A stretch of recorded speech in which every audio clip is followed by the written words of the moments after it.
Hush. Fantastic. Well, good morning, everybody. Welcome to Manchester and this year's NPA Conference. I'm Richard Thomas. I'm the editor of Pharmacy Magazine and the editorial director of Communications International Group. And I'm really looking forward to chairing today's conference. It's going to be a very interesting and an informative day. I'm often asked, what does an editor actually do? What qualities does an editor need? And I don't know, really. We come in all shapes and sizes. But I think my favourite quote about an editor is from Krzysztof Pitansky, who was a novelist. And in one of his books he wrote, no editor should ever be neutral. We're all biased, and that's fine, because being objective is not the same as being neutral. And I think that sums it up, really, for me. An editor has to have a view, can't sit on any fence, doesn't mean the view is right, but you have to have a view. And my other favourite quote that makes me laugh is Adlai Stevenson. This was from an American lawyer, politician and diplomat, who said, an editor is someone who sorts the wheat from the chaff and then prints all the chaff. There is no chaff in today's conference, I can assure you. So that's the theme, forward in partnership. Now, often these conference slogans can be pretty meaningless, really, quite vacuous, but I think this one is very aptly chosen, actually. Because I think what the last few years have shown us is that community pharmacy can only move forward in close collaboration with governments and the NHS by working together as a sector, both nationally and locally. Now, I've been on the register since 1987, and I've just clocked up 25 years in the pharmacy press as a journalist and an editor, and I can never remember, I don't think, the news cycle in pharmacy turning so quickly. Community pharmacists are facing a tidal wave of change on all fronts as demand increases, budgets are squeezed, and the NHS reconfigures yet again.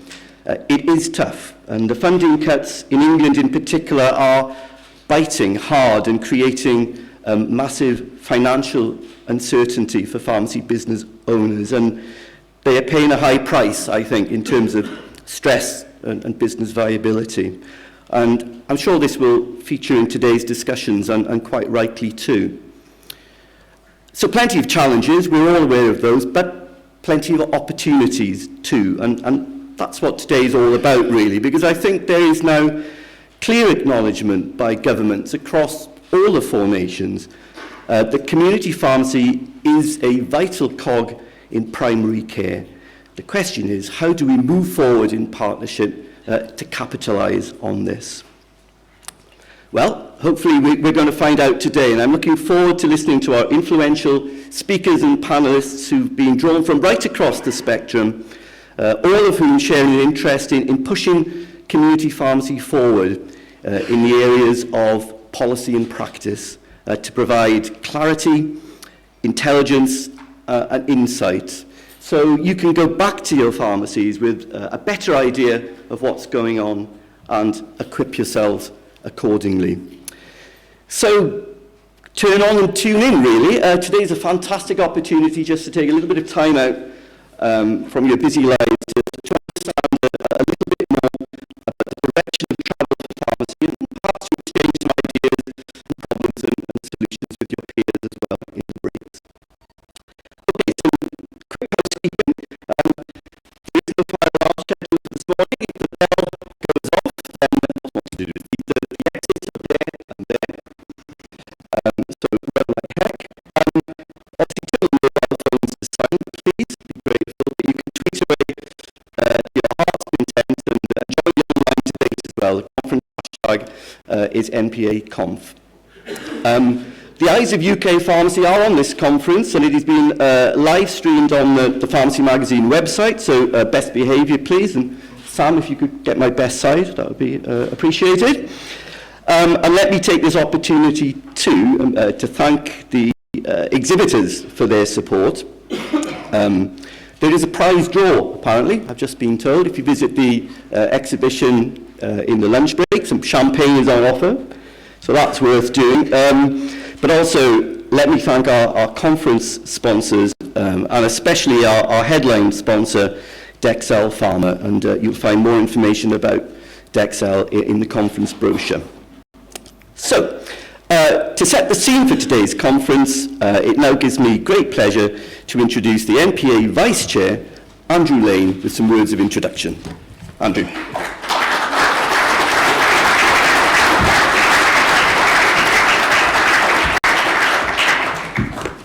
Thank you, Richard. It's great today, actually, to see so many familiar faces in the room. I know quite a lot of people here, so it feels like it's going to be a special conference. So welcome to the National Pharmacy Association's conference. It's good to see so many come together for this important occasion. We've chosen Forwards in Partnership as a theme for today's event. For nearly 100 years, the NPA has brought community pharmacists together to pool resources, to learn from each other, and to deliver change and improvement at scale. As Mark Lionette says in the conference brochure, the sector needs to stand together because the alternative is for everyone to fall apart. I don't think that's ever been so true as now. That's especially true in tough times, and these are the most definitely tough times. Partnership operates at many levels, from team working in your pharmacy to providing multidisciplinary care with fellow healthcare professionals, and the most important clinical partnership of all, partnership with patients, empowering people to get the best use from their medicines. Partnership also extends to working collaboratively with the NHS in pursuit of shared, patient-focused objectives. So we're delighted that the senior officials from NHS England and the Scottish Government are with us today. What does an effective partnership with the NHS, the sector's biggest paymaster, actually look like? It has to mean constructive dialogue, talking with each other, not at each other. When the NPA board gathered in Edinburgh recently, we got a strong sense of how government, NHS and the pharmacy sector in Scotland work hard at maintaining very active lines of communication. We saw the same in Wales when we met members and stakeholders in Cardiff, and I'm happy to report that this kind of dialogue is now happening more in England too. And we see this as a key to sustaining a genuine, patient-focused partnership over the long term. It's also about shared objectives. We all share an interest in developing community pharmacy as the front door to health, and that's been the NPA slogan for quite a while, an indispensable component of the urgent care pathway, as well as the prevention-focused community asset that helps people stay well as much as it helps people feel better when they're poorly. And it must be about giving the NHS a return on every NHS pound spent with us, whilst not being afraid to ask to be paid for that value. Our members need a fairer system that gives them a return on the investments they make and the risks that they take for the benefit of our patients. Ultimately, our partnership with the NHS rests on a solid foundation of delivery. The sector has delivered profound benefits over many years, but we must continuously demonstrate our value by delivering on NHS priorities, whether it's those set out in the NHS long-term plan or by primary care networks and their equivalents in Scotland, Wales and Northern Ireland. So when something like DMERS comes along, it's critical that community pharmacy makes a success of it. To demonstrate that, the sector is capable of having a big impact on unnecessary GP appointments and A&E admissions, as well as acting as a stepping stone to greater service opportunities. Let's leave everyone who's with us today, Stephen Kennedy, who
I might add that the contract negotiations now underway in England are a chance to go further in incentivising clinical services integrated with safe access to medicines.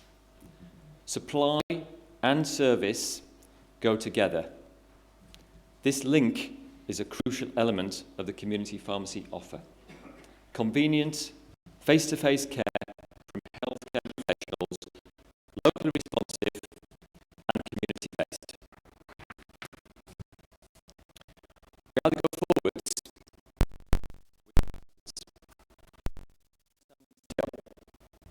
it's clear that the current dire financial situation Richard referred to in his slides for pharmacies in England is totally unsustainable, and we have to embrace change.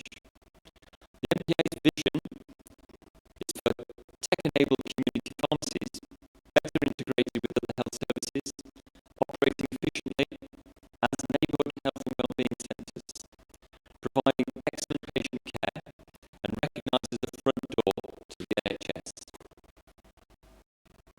Taking the long view, we also have an eye on the future when your genome will be sequenced, and you will know if you can or you can't metabolise certain drugs. Targeted healthcare, which gives the NHS better value for money and more personalised care for patients. And actually that's why we have Genomics England on our agenda this afternoon, to tell us about this very significant development in medicine's practice. So before I finish, I want to thank all our speakers in advance and exhibitors who are giving freely of their time and experience. Our lead sponsor, Dexel Pharma, as Richard referred, are about to support our members with a plan to assist deprescribing of omeprazole through a POM to OTC switch using the new product launch this autumn of Pyrocalm Control, which is omeprazole 20 milligrams. Speaking for myself, I can see that this will actually support my local academic health science network strategy to actually reduce GI bleed. I was at one of their meetings last week and one of the GPs said this is what we need, working in partnership with our local GPs.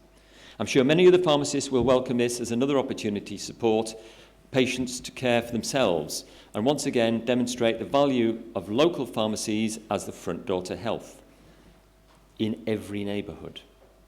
This will also act as a catalyst for a new type of relationship with general practice, as I just referred to, with targeted redirection of activity that frees up GP time. Andrew Risdale, Terry, some of the team from Dexel are here today and are happy to discuss that with you in the break later. So thank you to all of you for coming and for what I hope will be an informative and challenging NPA conference. Those of you who are NPA taking place here immediately after the conference closes at 4 p.m. In keeping with the theme of partnership, today's event is a collaboration between the NPA and Pharmacy Magazine. So I'm delighted now to hand back to Richard, the celebrated and much respected editor of Pharmacy Magazine, to take charge of proceedings. But before I do, here's a message from our Secretary of State. So cue the video for those with the clicker. It's great that this National Pharmacy Association conference is bringing together so many people from around the country in Manchester. I really wanted to be with you today because I think community pharmacists are a vital part of the NHS team, and what you are doing and what you're going to be doing is ever more important to the NHS and to the country in the years to come. So I'm really sorry that I can't be with you, but I'm delighted that Seema is, and I look forward to hearing about the ideas and the discussions that have taken place today. You already play an incredible role in preventing ailments, preventing minor ailments from becoming major problems, being the go-to place for many, many people, supporting GPs, dispensing medicines safely, helping people to live healthier lives. That's what the NHS is all about, and it's at the core of what pharmacies are all about. We need to draw on your experience, your expertise, and crucially, your invaluable human connection that you have with the people who you serve, with your communities. People trust you. People trust pharmacists. They rely on you. I want us to build on that unique relationship. I want pharmacists to be more integrated with primary and community health. I want us to trust and empower community pharmacists to provide more urgent care services like they do in France. You might have heard me talk about the French model. This is what I mean. And I want pharmacists to be seen as a core part of the prevention agenda, because we all know that prevention is better than cure.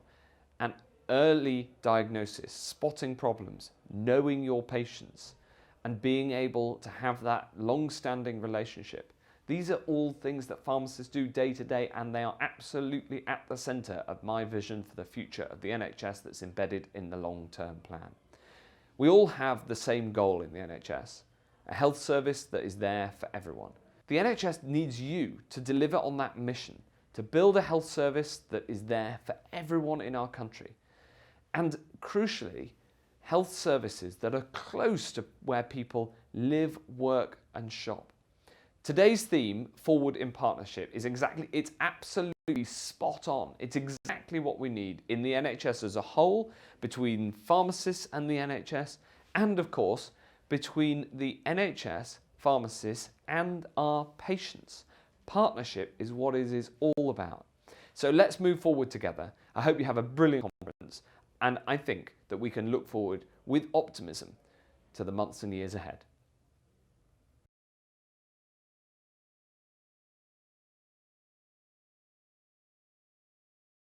We can look forward with optimism to the months and years ahead. Okay. Very good. So, important words there from the Secretary of State, Matt Hancock. And it wouldn't be a pharmacy conference, would it, without mention of this French pharmacy model. I must find out what that is one day. But thank you, Andrew, as well for those words of introduction. And celebrated editor. I've never been called that before. And the celebrated editor managed to lose the clicker with him before the conference has even started. So that's quite some achievement. But let's make a start, shall we? Our first session is entitled Community Pharmacy and the NHS Long-Term Plan. And our keynote speaker is Ed Waller. Now, as we all know, this year saw the publication of the NHS Long-Term Plan and the GP contract, major blueprints in the way that health and care services will be configured and delivered in England over the next 10 years. Make no mistake, the long-term plan is a hugely significant staging post for the health service and for pharmacy. The plan may have made little direct mention of community pharmacy, but some of the key priorities, including prevention, urgent care and medicine safety, are very much community pharmacy territory. This plan is going to have a major impact on our sector and will involve transformative change. So Ed is the Director of Primary Care Strategy and NHS Contract Strategy at NHS England and is responsible for translating the commitments contained in the long-term plan into the contractual frameworks, including the new GP contract, as I mentioned, and the pharmacy contract under discussion at the moment. And we're really pleased that Ed could address us today, and we look forward to hearing your thoughts, Ed, on how community pharmacy can support the long-term plan. Ed Waller.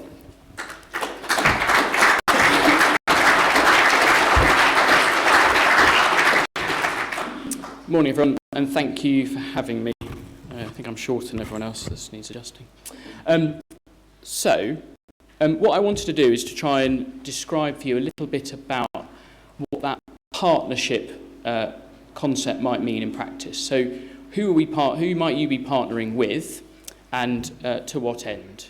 And I think I might come back to something that Andrew said immediately, which is that you might want to be partnering with the NHS. And I think I would go further.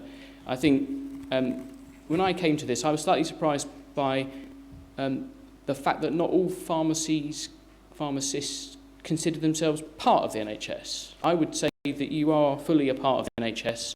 The NHS can't work without community pharmacy. People need their medicines, and you should consider, rather than your partnership with the NHS, how you're partnering with others in the NHS.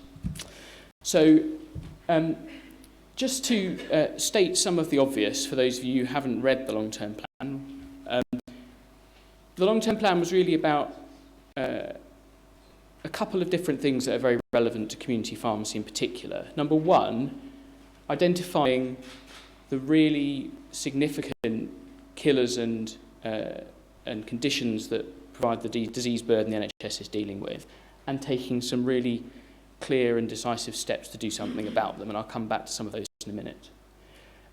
It was about making sure everyone gets the best start in life and supporting them to age well, and a running theme throughout the long-term plan is the integration of different parts of the NHS's offer to patients and the experience patients will get as a result that helps to deliver all of these things.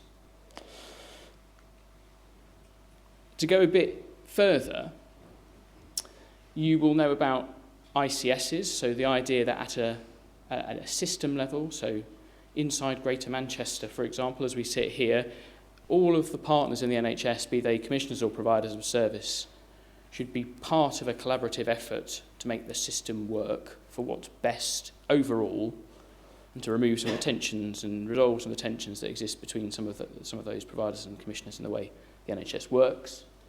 And you would have seen that the Chief Executive of NHS, Simon Stevens, announced yesterday the creation of 3 more ICSs.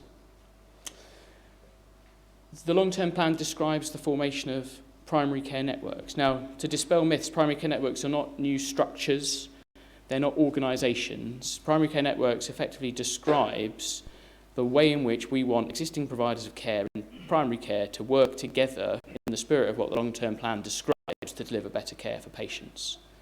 So community pharmacies are part of primary care networks, and I'll come back to describe how that is and should be. And then some of the themes around what the NHS plan, long-term plan will deliver. Number one, a real priority on getting urgent care right, and I'll come back to the community pharmacy role in that. A big focus on prevention and inequalities. Again, I'll do the same. An ongoing focus on medicines optimisation and workforce, which we all know is a big challenge, one of the biggest challenges identified by the plan. What I'm not going to do, as I get into the detail, what I'm not going to do is comment on what might come about as a result of ongoing contract negotiations. So some of you will know we are discussing the future of the community pharmacy framework. That follows the settlement of the GP framework. But I'm not going to comment on how that is going, what it will yield, but I am going to start to describe in detail some of the things the long-term plan implied about community pharmacy, which might give you a hint. So, this slide sort of tries to give you an overview of the things that are happening in the financial year we are now in, and the one that will follow, that might be of relevance to pharmacy in its broadest sense. So, and this is just to give you a flavour of what's going on in the context of community pharmacy. So an antimicrobial resistance national action plan, the introduction of further clinical pharmacist roles in general practice, quite some number of them. A focus in general practice through the new quality improvement part of their QOF incentive scheme on prescribing safety, which is not widely known about sometimes in pharmacy circles, but something with which you could imagine community pharmacies and general practice collaborating. Continued work on medicines value and low priority prescribing, medicine safety, taking further and forward some of our minor illness and digital referral programs, which again I'll come to in more detail, the launch of a foundation pharmacist framework. And then on the horizon for next year, you can start to see some of the things that the long-term plan and the GP contract deal yield for primary care and how they might relate to the work of community pharmacy. So 5 service specifications bought through the GP contract, but with links to other providers in primary care around things like structured medication review, care home and anticipatory care, cancer, etc. And as you probably know, Keith Ridgeford has been commissioned to do a national review on overprescribing. And what gives us confidence that community pharmacy can deliver some of the things the long-term plan hints that it might is that in some places that's already happening. So if you look at the pilot that was funded through the Pharmacy Integration Fund and then rolled out as an advanced service in the community pharmacy framework, you will see that we've got to the point now where over half of the people who ring NHS 111 and need urgent medicine supply are now dealt with in a community pharmacy. That's the number in the top right-hand corner. So of 28,000 in March, over 15,000 went to community pharmacy. And that now eclipses the number who end up in a GP out-of-hours appointment. And if you look in the bottom left-hand corner, you can see that community pharmacy is dealing particularly with NUMSAS requests in parts of the day where it is more difficult to get access to GP appointments. And that's exactly what we need from pharmacies, particularly the ones with longer opening hours. So is this the end of the journey on this part of the picture? No, because 28,015 still mean there is a lot of potential, and we think probably that most people who ring 111 wanting urgent medicine supply can end up in a pharmacy rather than an out-of-hours GP appointment. But it shows that you can do quite a lot quite quickly to change the flows of patients around the NHS. And in an equivalent way, on minor illness, we've seen quite a lot of success in the pilot areas on what we call DEMAs. Some of these things need a better brand, I think, but effectively moves patients who have been triaged by NHS 111 as likely to have a minor illness to a community pharmacy for a consultation. So, particularly in the places where where the early pilots happened, like the North East, that's now well embedded into the way some community pharmacies work. People have proven that they can make it work in community pharmacy and in NHS 111, and you can see how some of the future might happen. There were sort of clear-ish steers in the long-term plan document itself that our intention is for this to become mainstream. We're also thinking about how you might widen some of these referral pathways. So as the NHS digitises, can patients enter this kind of referral pathway through NHS 111 online? How does that relate to the NHS app? And can we find a way of diverting patients who arrive in their GP practice but probably don't need to see a GP to community pharmacy? And we are in the process of setting up some pilots to test that concept, the imaginatively titled GP DEMAs. And these are all things that you can see building towards what I think the Secretary of State was getting at in his video, which is we want and expect community pharmacy to be the first port of call for minor illness in the NHS, and we want to start redirecting people who could be there to go there when they turn up somewhere else. One of the other, I think, markers of success in the last few months and years through the contractual framework has been the quality payment scheme. So there are some really significant achievements here. 70,000 patient-facing staff becoming dementia friends, for example. And you can imagine how much difference that will make to the service they can provide patients who walk into the pharmacy. A step change in the number of pharmacies who are healthy living pharmacies, which are healthy living pharmacies. And we can talk a little bit about where that might go. The participation in some of the public health campaigns. And I think as we look forward, we can think about how we might use some of the public health campaigns that pharmacies take part in to deliver some of what the NHS long-term plan describes. A series of interventions around safety, which have been successful, like the identification of 12.5 asthma patients who would benefit from a review by their GP.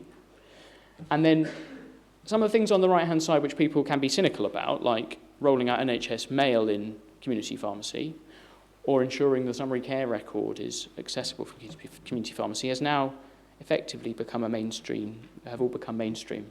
And the reason that's important, that even as we digitise, hopefully to leave email behind, some of these structural changes have allowed community pharmacies to start delivering the clinical services that I've just talked about.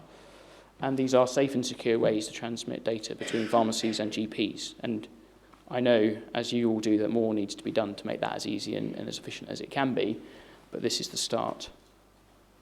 I guess also as community pharmacy starts to deliver more clinical services, it's more and more important that directories of service, the NHS website, are accurate and they're up to date. People know that if they turn up at a community pharmacy, the opening times that are on the website are right. And that's the sort of thing that I think collaboratively we can get right, because it will affect the way patients view their experience in community pharmacy.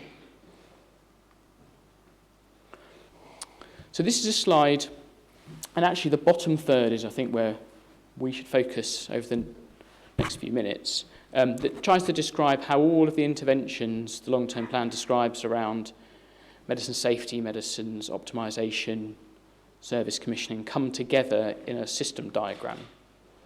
So at the centre at the bottom is the patient, and I think the next phase of the long-term plan is describing, for each of the clinical areas where we expect community pharmacy to have a role, how that will relate to the urgent care pharmacy team, if there's a 111 or urgent care, other urgent care link, the CCG pharmacy team, specialist pharmacy advice, and most importantly, I think, the pharmacists working through the new primary care network schemes. I think we should consider all of these pharmacists as professional colleagues working to achieve the same aims for their patients. And although some people, and we should leave the word clinical in that box because we could debate that for a long time, although some people see the clinical pharmacists in primary care networks through the general practice contract differently, I think we should all view it as an opportunity for good professional discussions to take place between pharmacists working in practices and across a network of providers and pharmacists and their staff working in community pharmacy.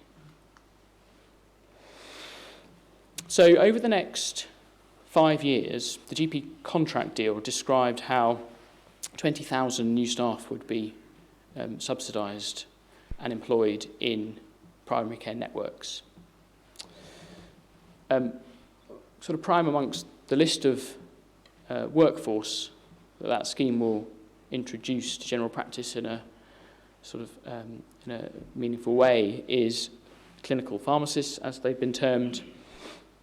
And in the first year of primary care network's operation, the GP contract allows every primary care network in the land, so that's more than 1,000 of them, to employ a clinical pharmacist in their arrangements. So we might see in the next year potentially a doubling of the number of pharmacists working in general practice. I think we need to be really clear how the pharmacists working in general practice with a remit to work across a network of providers in primary care are going to relate to community pharmacy. All of them will go through the 18-month, currently the CPP programme of additional training. They'll be supported to become independent prescribers. And they'll be doing a variety of things, including undertaking structured medication reviews in general practice and helping to deliver some of the service obligations that have been agreed for GPs. Why does it matter for a community pharmacist? I think these people are your obvious partners in delivering better services to your patients in general practice and across your primary care network. And if we move on to how that might work, I think, in particular, there are, beyond the medicines optimisation and prescribing and dispensing questions that will arise between the two professional groups, the professional group in those two settings, there are a series of changes to the GP contract where you might see community pharmacists and clinical pharmacists playing a joint role in being part of delivering. So we have a service specification, for example, on the detection and better treatment of cardiovascular disease. Much of the undiagnosed cardiovascular disease in England is undiagnosed because those people are not walking through GP surgery doors presenting for diagnosis. And so by definition, the mission that's been described for primary care networks to go out and find these people through that service specification will require GP practices to collaborate with partners across primary care. It straightforwardly might be that some community pharmacists decide they want to go and work part-time, full-time, as part of their career in one of these roles. And I think in the long run, that's not something that the system should fear. It might make careers more rewarding, to have more opportunities to move around between settings. And there is even the possibility, because of the way that the primary care network workforce scheme is established, that there are novel ways of providing clinical pharmacist capacity into the primary care network scheme. So it's not the case that all of these new workforce roles have to be established by GP practices employing people directly. It's perfectly possible, for example, that a pharmacy or group of pharmacies could act as a supplier of clinical pharmacist capacity as long as all the capability requirements are met. So there are a number of ways in which people will be interacting across primary care networks. So this is the full list of the service specifications. So, and some of them are very obviously linked to the services that community pharmacy provides to their patients. So structured medication review is the first. I think there's a big opportunity for collaboration around the enhanced health in care home model, which is going to be implemented in every primary care network in England through this service specification, and the new service specification on anticipatory care, all of which requires significant collaboration between primary care and community services to deliver these two things, but also within primary care, because almost all of these people who are going to be benefiting from those two models of care are going to be receiving medicines. There is a new service specification around personalised care, and we want that to be implemented across primary care networks, not just in GP practices, in consultations between GPs and their patients. There is a service specification around early cancer diagnosis. So some of this is about rates of uptake on screening, awareness of early cancer symptoms, and we know there are opportunities in pharmacy to identify people whose regular visits or symptoms might well indicate cancer, and to make sure they are making the right journey into further investigations. I've talked about CVD coming in 2021, and then the last one is about local health inequalities. So that's going to be about asking primary care networks to identify local health inequalities and make a meaningful step to reduce them.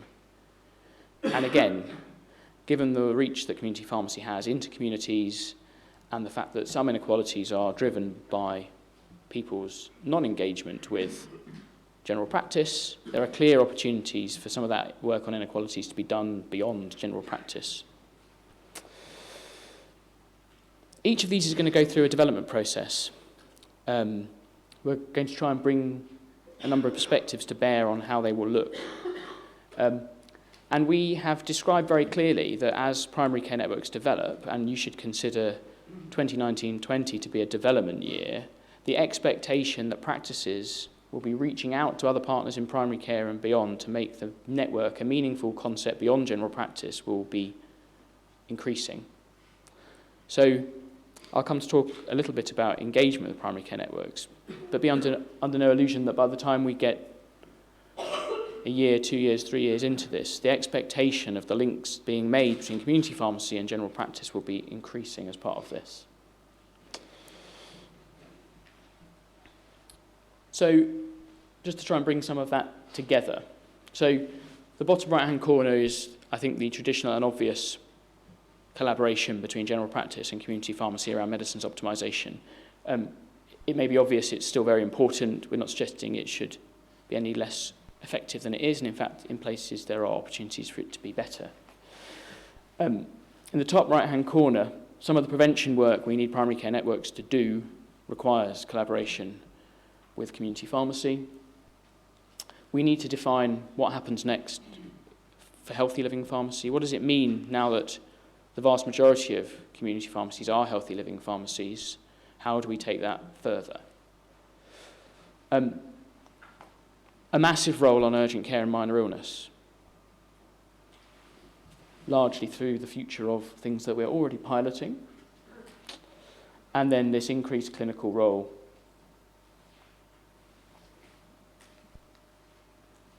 So, engaging with PCNs. So one of the things I think is really important is we recognise, so number one, that primary care networks are not only about general practice. So we expect primary care networks to be developed with general practice at their core, or they will not work.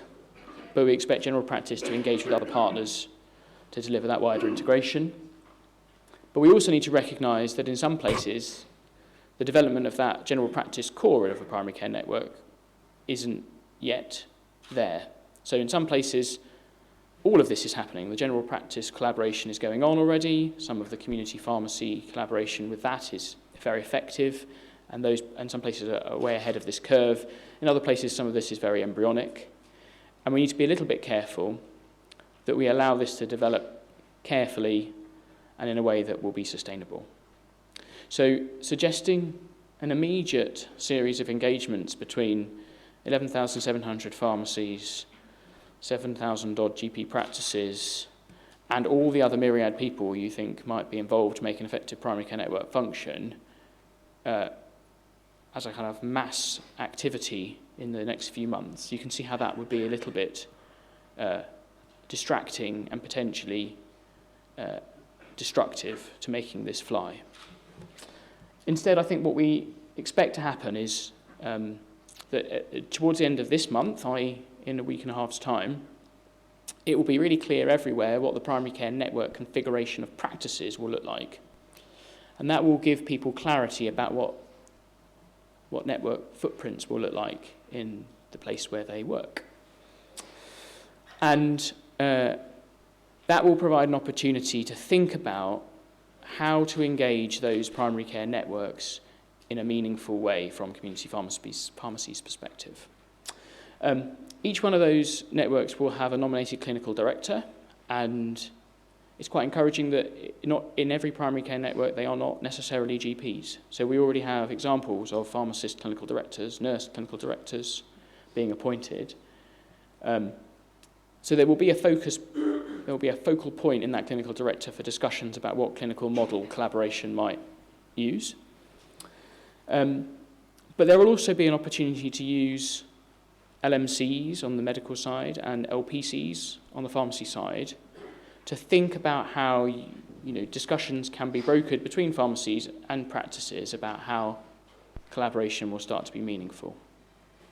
And that's something we've published some recent guidance on to LPCs and some recent guidance on to pharmacies to help them understand what primary care networks are, what they might do, how pharmacies might be involved in the development of primary care networks, and how the engagement might happen.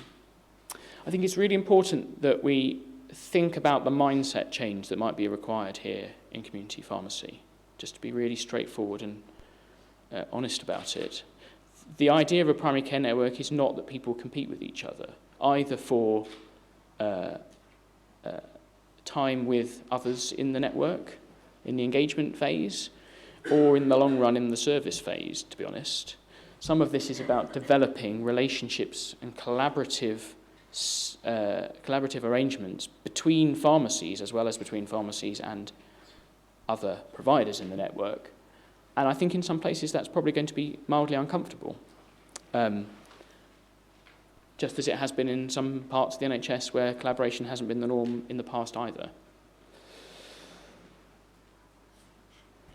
In doing that, this last point is quite important. So I think most of us know that when a pharmacist engages in, for example, a medication review or a clinical service, their professionalism will stop them being subject to any problematic conflict of interest. But we need to remember that in the background, the way the contract is structured is that pharmacies are paid for dispensing and paid for dispensing volume. So we just need to be really clear that the way in which services develop and collaboration develops in GPs and pharmacies in primary care networks is done in a way where people can't be accused of having a conflict of interest.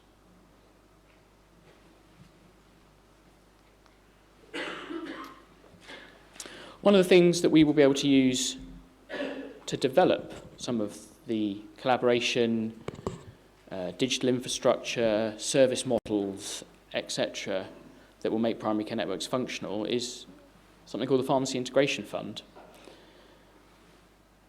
So the Pharmacy Integration Fund has funded the development of programs like DMERS and NUMSAS. It has made training offers to pharmacists and technicians, including things like leadership. And we intend that it should continue to run, at least for the time being, and we intend that these are the sorts of things that it should do.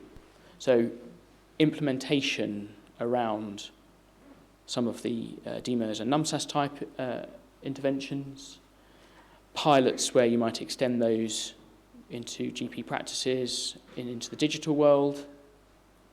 Further work on how we get the transmission of information, partly for those purposes, but partly for other purposes, between pharmacies and general practice right, and make some improvements to that.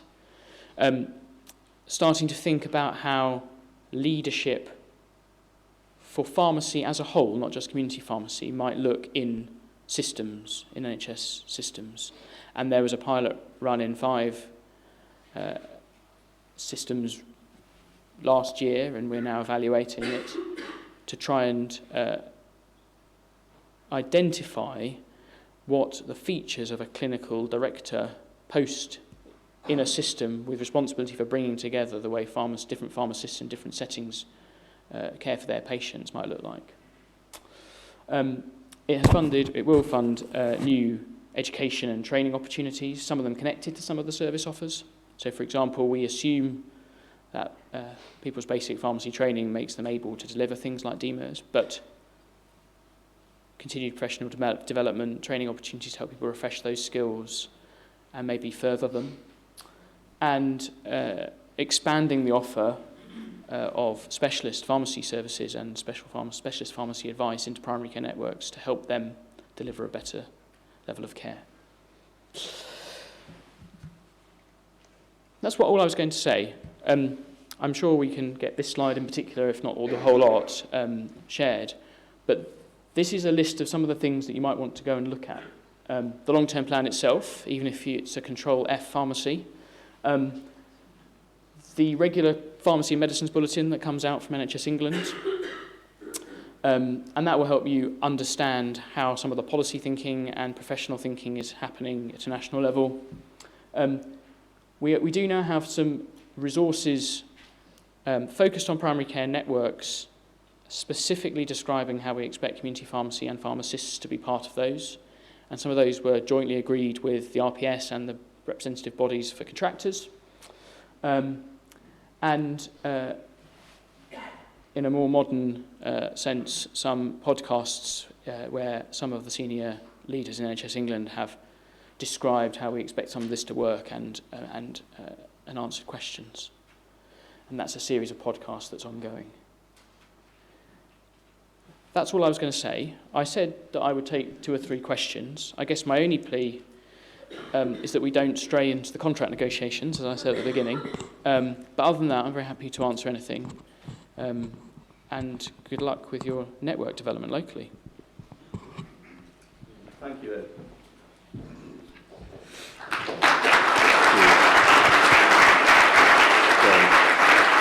Yeah, thank you, Ed, very much. I mean, it is helpful, isn't it, to get the inside track from NHSE on this. And I think Ed made it very clear the direction of travel.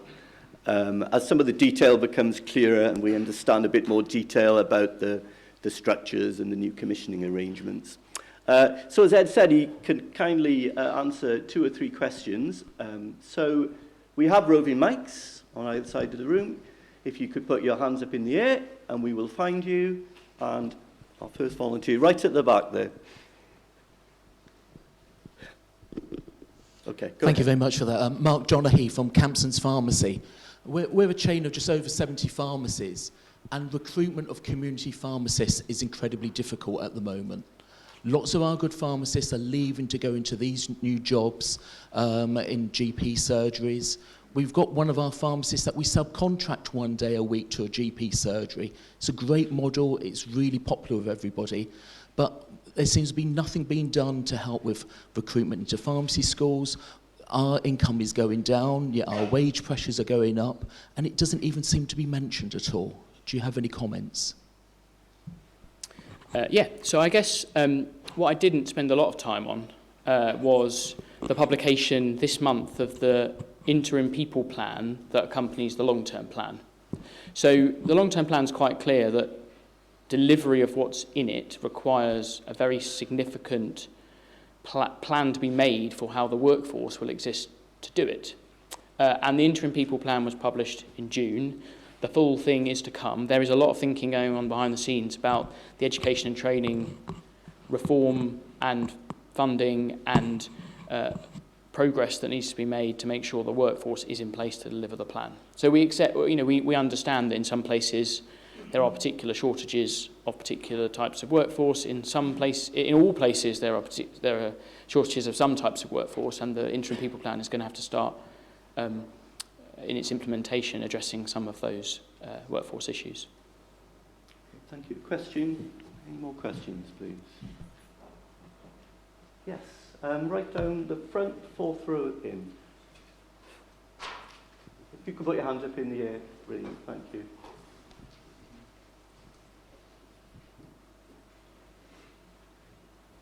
Great, thank you.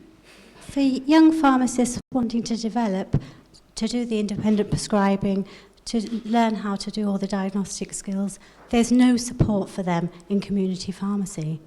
And, we're losing them to the GP surgeries. What's the question?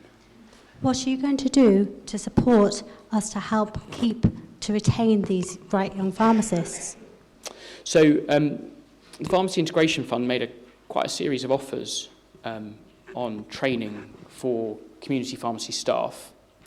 I guess my response is that we are very happy to discuss, and we meet regularly with all the organisations representing pharmacy contractors, what training support the Pharmacy Integration Fund might provide that is useful. So one of the things I think is noticeable about some of the previous offers is that they were not taken up in full. So we had empty places on a variety of the Pharmacy Integration Fund funded programmes.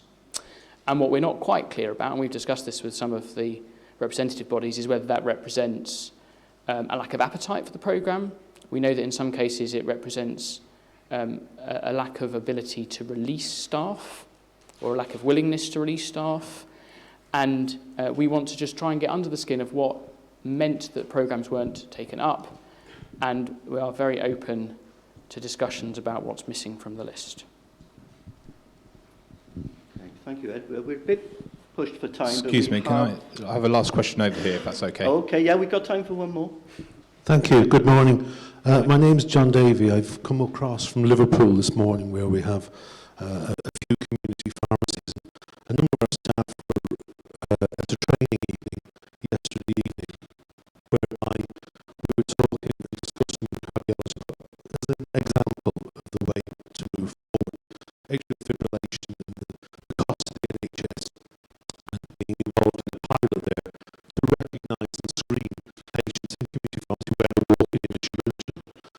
And then having clinical pharmacists there in the community setting, helping with the diagnosis and then the pathways, are still being quite archaic in some places around the country, where we could perhaps make a direct appointment into a specialist clinic with a cardiologist rather than go back to a GP, and it may take 6 weeks to 3 months if that's then knocked on to the cardiologist via a roundabout route. And in the meantime, patients far too often are having a significant event, and an atrial fibrillation stroke is cataclysmic for those patients. So having the pathways, being asked then to contribute and bring that business aspect and patient care aspect from the community setting in the street where the patients are, to try and have a pathway together. The pharmacists and the way things are funded at the moment, just as an example, we are unable to then spend all the time. We don't have the support nor the resources, particularly in the environment at the moment, to free up staff time and everything when we're being paid to be on the counter at the street, seeing where we work. It's about looking at a different way, and I just offer that to you if you have any thoughts that could expedite a significant change in the way the healthcare, as an example, is working. Thank you. Thank you. So I won't comment on the clinical pathway because I'm by no means qualified. But I do think there is an opportunity in the new service specifications that will be brought in primary care networks to think about precisely the sorts of models that will best identify patients with undiagnosed CVD, for example, and then refer them in from wherever they've been identified to a treatment program run by the primary care network. Now, clearly that requires a lot of thought in terms of what each primary care network might design in order to identify and treat people. It might look different in different places, as long as it meets the terms of a national specification. But I think you're right, there's a clear opportunity for collaboration between pharmacies and those who would then treat patients who've been identified in all of that. And a part of what will happen over the next year or two, because that service specification is introduced in 2021, is to work through the detail of how exactly that should work. What I won't comment on is funding of different bits of all of that, I'm afraid. Okay, thank you. Thank you for your questions. We have to close it there. I'm very conscious of Ed's schedule. But I think that's been very interesting. I think Ed's been very frank and thorough in talking us through the long-term plan. I think it's been a very helpful introduction to the conference. So, Ed, thank you very much indeed. Thanks.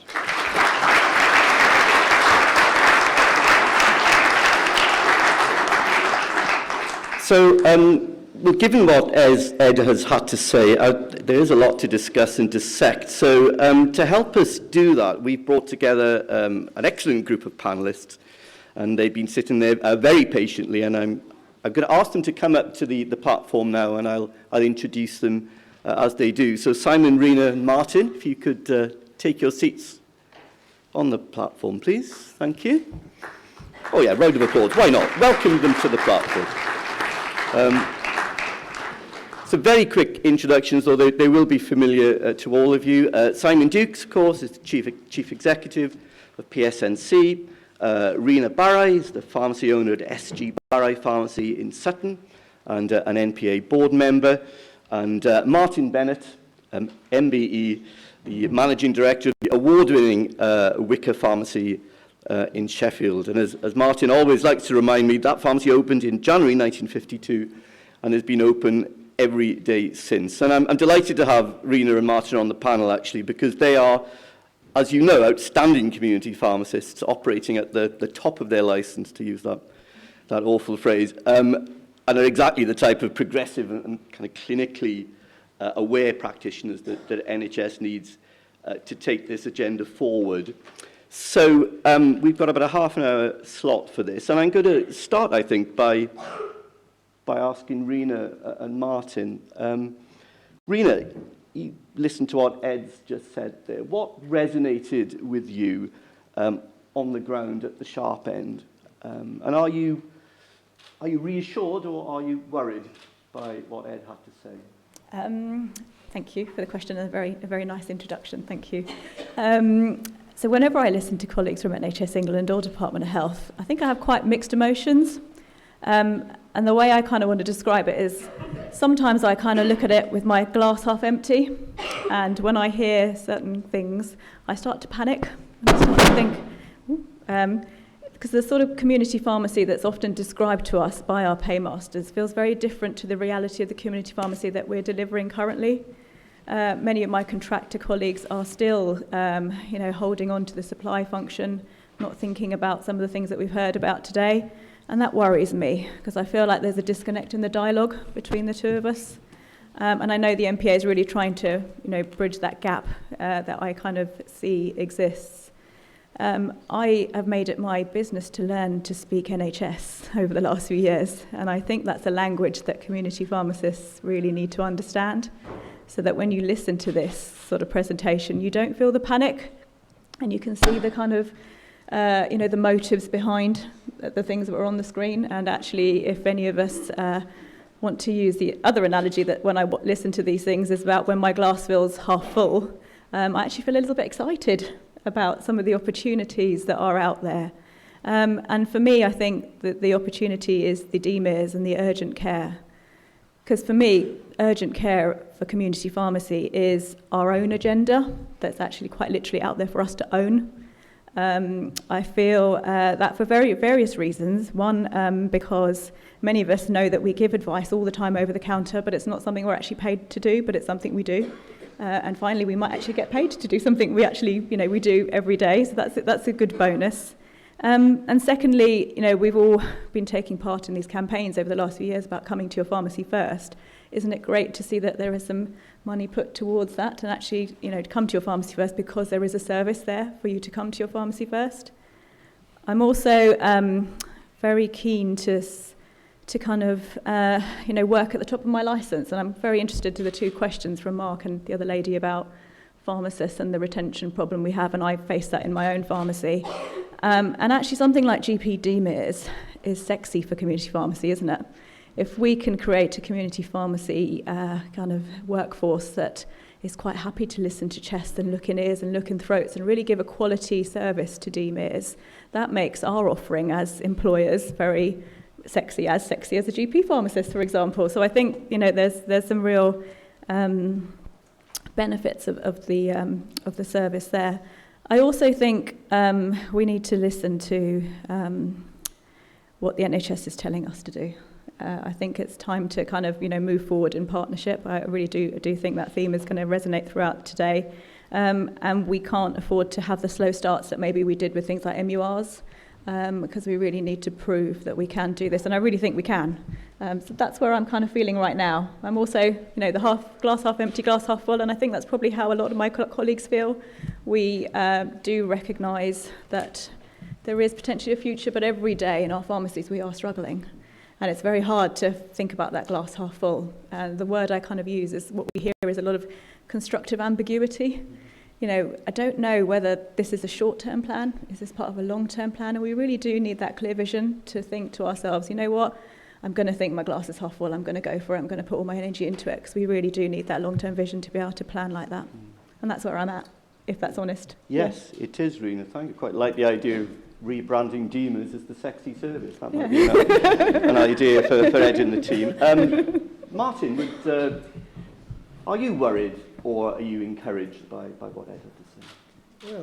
Well, I think I was quite worried at first when you asked me to come on this panel. I couldn't understand why I was here. I thought you perhaps thought I got me mixed up with Paul Bennett. We're not related, not my son, honestly.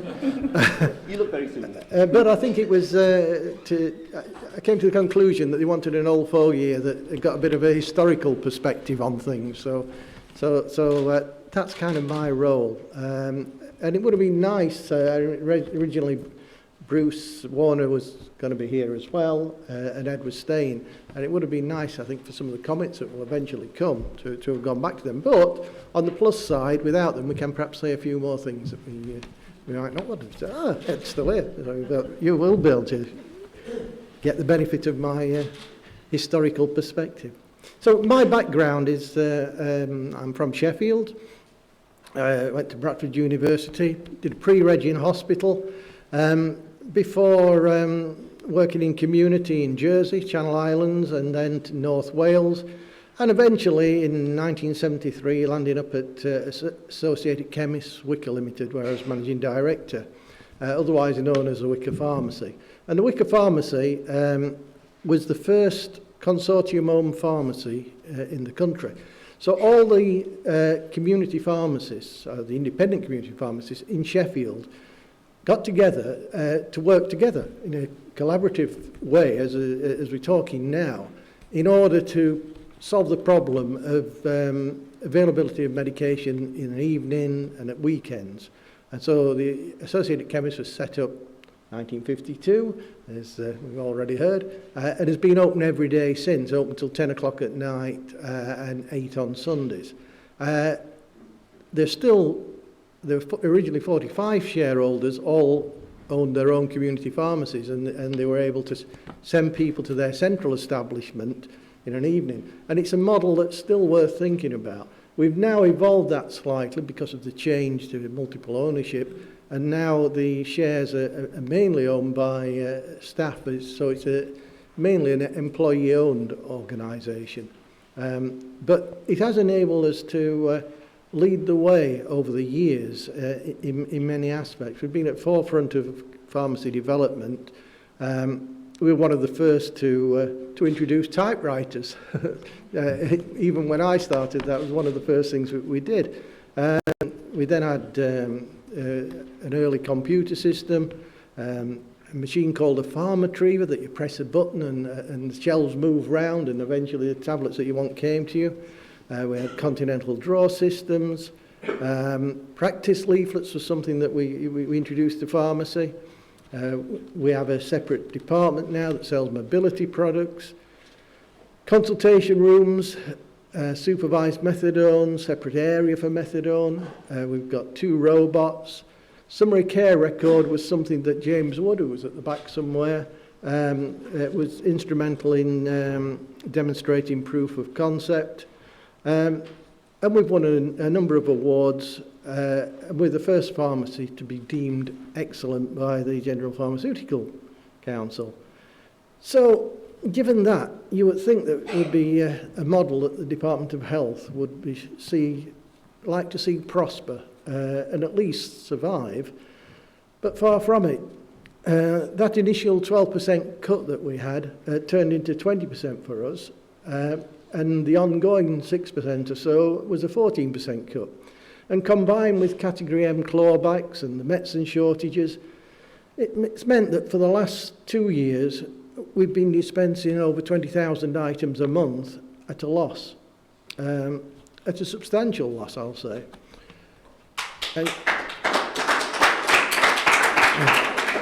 And you'll see from the applause that we're all in the same boat. We've cut back and we've cut back. And we're now at a dangerous level where it's inevitable that there's going to be increase in errors and inevitable that staff are going to be taking time off with illness because of the pressure that they're under. And it really is not acceptable. So, before we get too excited about these potential new roles, we have to ensure that the current role is adequately financed to enable independent contractors to provide a safe and efficient service during the time it will take to train all our staff to perform the new functions required. And to me, that includes a move away from this averaging. As a taxpayer, it makes no sense to me that a pharmacy belonging to a multiple chain with thousands of branches is paid in exactly the same manner as a single independent. When cuts were first discussed, that's where they should have started. If there are too many pharmacies in the country, then we all know why this is. It's because the government policy changed and it resulted in 100-hour pharmacies opening all over the place. Any reduction in the number of pharmacies has got to be planned, and it's got to include some form of compensation for those people that opened up these pharmacies.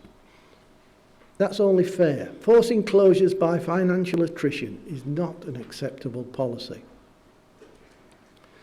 Past experience shows that contractual changes generally result in what's known as unintended consequences, something we've been plagued with over the years.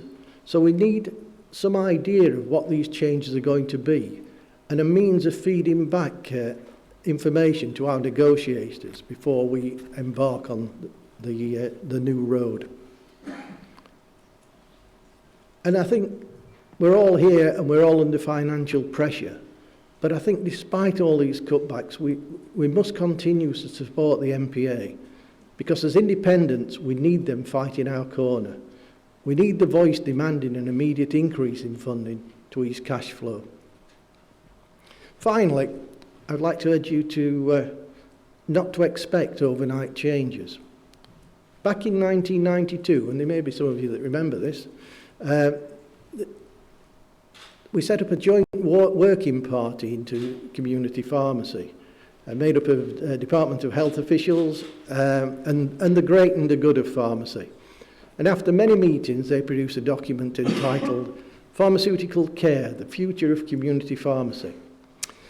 Their conclusion quoted a piece that I'd sent in describing how community pharmacy of the future might look. And so this was the vision back in 1992. It said, pharmacies will be the first port of call with formal health services for many patients and will offer a variety of services alongside the core role of dispensing prescriptions. Each pharmacy will provide a different mix of services depending on local requirements. These neighbourhood health shops will have a relaxed atmosphere. People will be able to monitor their blood pressure, have their cholesterol level tested, be screened for diabetes, have blood levels of medication checked. Within the pharmacy, there will be a private area where patients can seek advice from the pharmacist. Health information videos will be shown in an area set aside for health promotion, whilst the locality map will show the Family Health Services Authority area with the doctors, dentists, pharmacists and opticians identified. Practice leaflets will be available for customers to compare services offered. Direct links between pharmacies, surgeries and the FHSA will place a pharmacist in a much better position to offer advice and refer patients to GPs. Rehabilitation equipment will be prescribed by GPs, nurses, physiotherapists and occupational therapists and will be supplied to patients by pharmacies. More specialised products will be available from the Specialist Invalid Aid Pharmacy. A late night service will be available until 10 p.m, followed by a 24-hour on-call service. Pharmacists will become much closer involved with local groups of GPs and offer advice on prescribing in terms of safety, rationality and economy.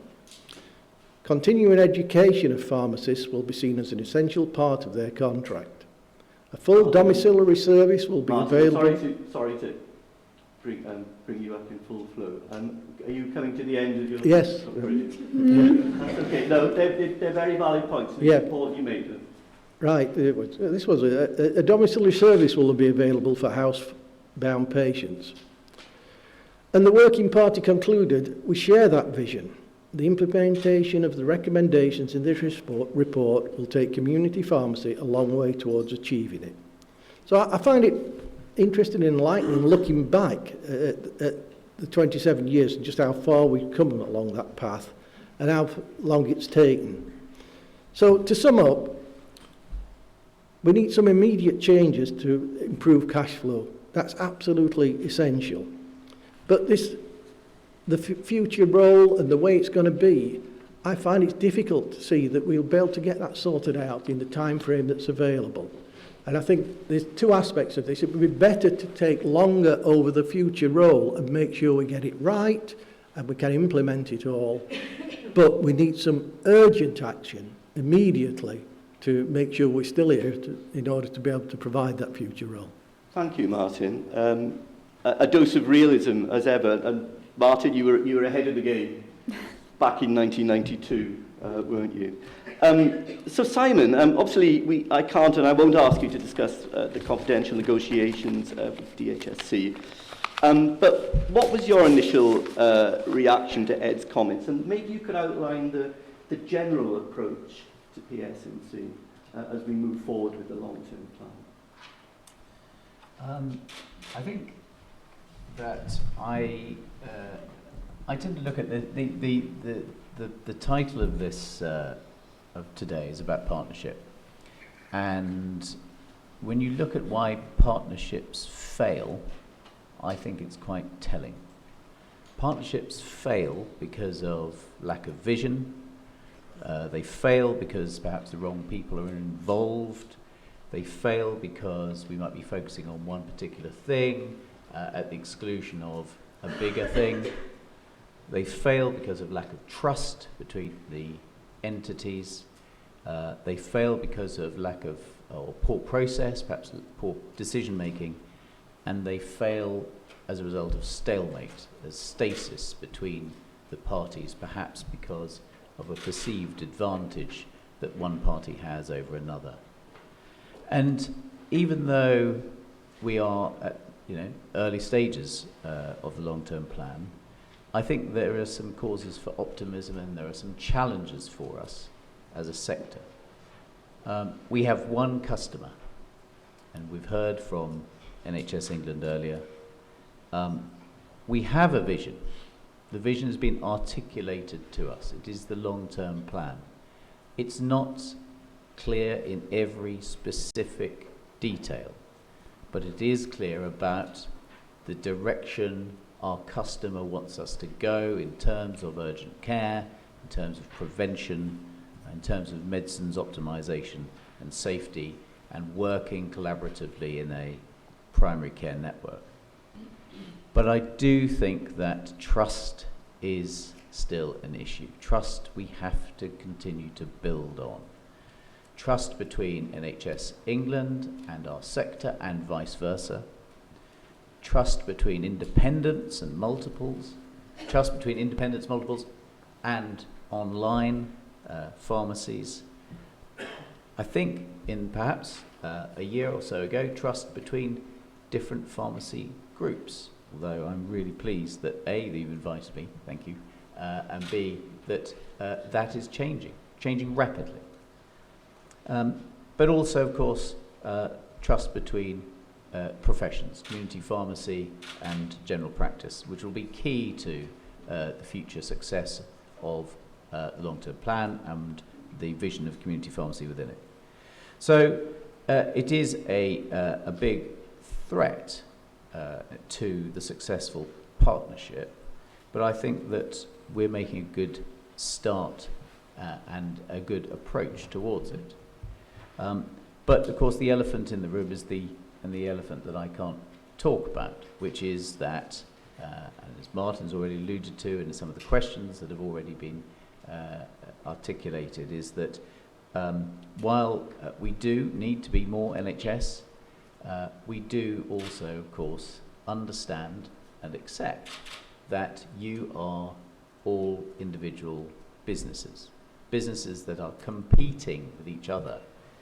Ed Waller says, in some places, the idea of people competing is going to be mildly uncomfortable. I think it's true, and it's also an understatement as well. It is going to be difficult because we are competing businesses, clinicians and clinical business, but businesses nonetheless. Businesses that are employing people, businesses that are paying rising costs and dealing with rising costs, businesses that are buying and supplying medicines and taking risks. And what I wanted to say really is that we understand that, we hear that, we know that, and in the context of this wider vision, this partnership working with our customer to a better place, Rena's already touched on very admirably, I do think these challenges and difficulties that are ones that we can overcome. Thank you. Ed made a great deal, or placed a great deal of emphasis on collaborative working, especially locally. The sector is under incredible pressure locally. So how do we form those new partnerships?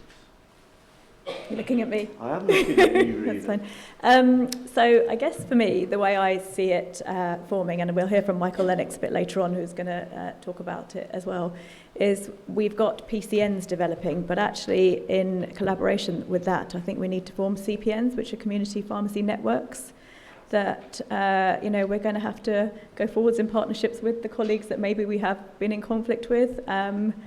And the kind of way I'm going to pitch it with my kind of local community pharmacists, because this is the idea that I've been kind of playing with in my head, is while we may be independent, we need to kind of have some interdependence as well between us. And I think we'll only achieve this if we work together, which may be some difficult conversations, but maybe we don't always have to get along, we've just got to work together. And maybe that's a fair way to start, and then we can build on that. And the analogy I would use is single-handed GPs. Many years ago we had lots of single-handed GPs, didn't we? And then now they've all had to form, partnerships. And some of them didn't even talk to each other when they joined the partnerships, and suddenly they're in practices, they're working together. So if they've been able to do it, and there were some real characters around then in those days with GP practices, still are, why can't we do it? And so for me, I think that's what's going around my head. How I do that? Can I do that? Who will fund me to do this? Is this going to be out of the goodness of my heart? Probably. How will we create this network that we need to kind of have? Because you can't do it on our own. Because if we do it on our own, there'll be that conflict of interest that, you mentioned that word and then there was a pause in the room. And I don't want to just go to my PCN director, who I know very well, and say, work with me. I actually want to work collectively with my pharmacies in my area, and that's what we should all be doing. Yes, and Martin, you have had those difficult conversations, I'm sure. How do you pilot your way through them to arrive at a kind of concerted course of action amongst contractors? Yeah, well, I think we were quite lucky in the fact that because the company was set up as a consortium in the first place, virtually all the contractors originally in Sheffield were members of that consortium. And it actually, the model was used elsewhere. There was Associated Chemists in Birmingham, Stoke, Newcastle, Leeds, Birkenhead, all had similar sort of models based on ours. There was a pharmaceutical journal article in the early 50s that sort of said, Associated Chemists, is this the model for the future? And it is a way in working together. It surprised me. It was the people that organised it in the first place. It's always difficult to get pharmacists to agree on things, and to get pharmacists to agree and put money into a venture was quite an achievement at the time. I think that kind of model is still there, that it could work in certain areas. And certainly it does do away with the problems that you've got with this interest as it's seen by others. So I think perhaps time again to look at that idea of some sort of collaborative approach in forming companies that are owned by the contractors in the area. Thank you, Martin.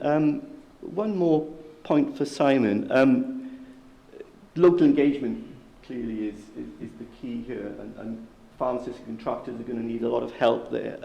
So the role of LPCs is going to become pivotal. Now, I did a rough calculation, and it's not exact, but I reckon probably an average LPC could be dealing with anything up to 12 to 15 primary care networks. So are LPCs up to that task at the moment? I think they are. I think that what they're looking for is guidance, of course, and as was referenced earlier, I think that the start of this good collaboration between the pharmacy groups and with NHS England and the BMA and others, and the recently released guidance on what LPCs can do to help their contractors and to put things into perspective is a really good start, and it gives a sense of scale. It also, I think, gives LPCs a sense of that they can't do everything themselves. Your point, 12 to 15, actually, there are a lot more than that probably on average, and so this is about LPCs ensuring delivery, successful delivery, through their contractors, enabling them to do things. Both PSNC and indeed with the other pharmacy groups, we're looking at ways that we can give good advice and guidance to the LPCs to help them. But absolutely, they are well placed to deliver this. In fact, that LPC-LMC relationship is going to be a crucial starting point going forward. That's brilliant. Thank you, panellists. I'm going to draw this to a close now. I'm conscious of the Minister's timetable later on, but that was a very useful contribution from you three as we ponder the implications of the long-term plan. So thank you very much, and please show your appreciation for our panellists.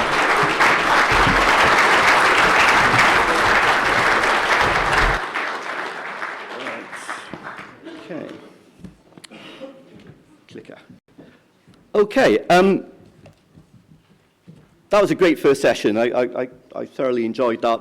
Interesting, challenging, but very informative. And let's take this on a little bit now with our next session, which is perspectives on change, meeting the challenges ahead. I do think it's important that we try and take a wider perspective on changes in healthcare to enable us to better understand the challenges that we face in pharmacy. And sometimes it doesn't necessarily sit comfortably with pharmacists. We can sometimes have too narrow and introspective a worldview on things. But how do we meet those challenges? And I certainly think we can learn, in England at least, from the experiences of our colleagues in Scotland and Wales, where there does seem to be, to me, a much clearer vision, an established vision for community pharmacy, and that everybody seems to be more or less on the same page, whether that's government, NHS, or the sector itself. And you're seeing some real progress, aren't you? Models of healthcare are different, of course. There are different challenges, but still the same problems with rising demand and limited resources. But there is a sense, I get, that community pharmacy has long been considered part of the solution. So to help us debate and discuss these issues, we've brought together three of our most prominent professional leaders. We have Rosemary Parr, the Chief Pharmaceutical Officer for Scotland. We have Russell Goodway, Chief Executive of Community Pharmacy Wales, and Paul Bennett, Chief Executive of the Royal Pharmaceutical Society. So the format for this session is that each of our speakers is going to come up and outline their views on the topic for about 10 minutes, and then hopefully we'll have some time for Q&As at the end. So first up then, Rosemary Parr. Now, Rosemary has been the Chief Pharmaceutical Officer for Scotland since 2015. She was the first chair of the RPS Scottish Pharmacy Board and is an honorary professor at both Scottish schools of pharmacy. And Rosemary, I'm sure won't mind me saying, is one of the architects of achieving excellence in pharmaceutical care, which is pharmacy's blueprint for the future in Scotland. I'm delighted that Rosemary could address us today, so please welcome her to the platform.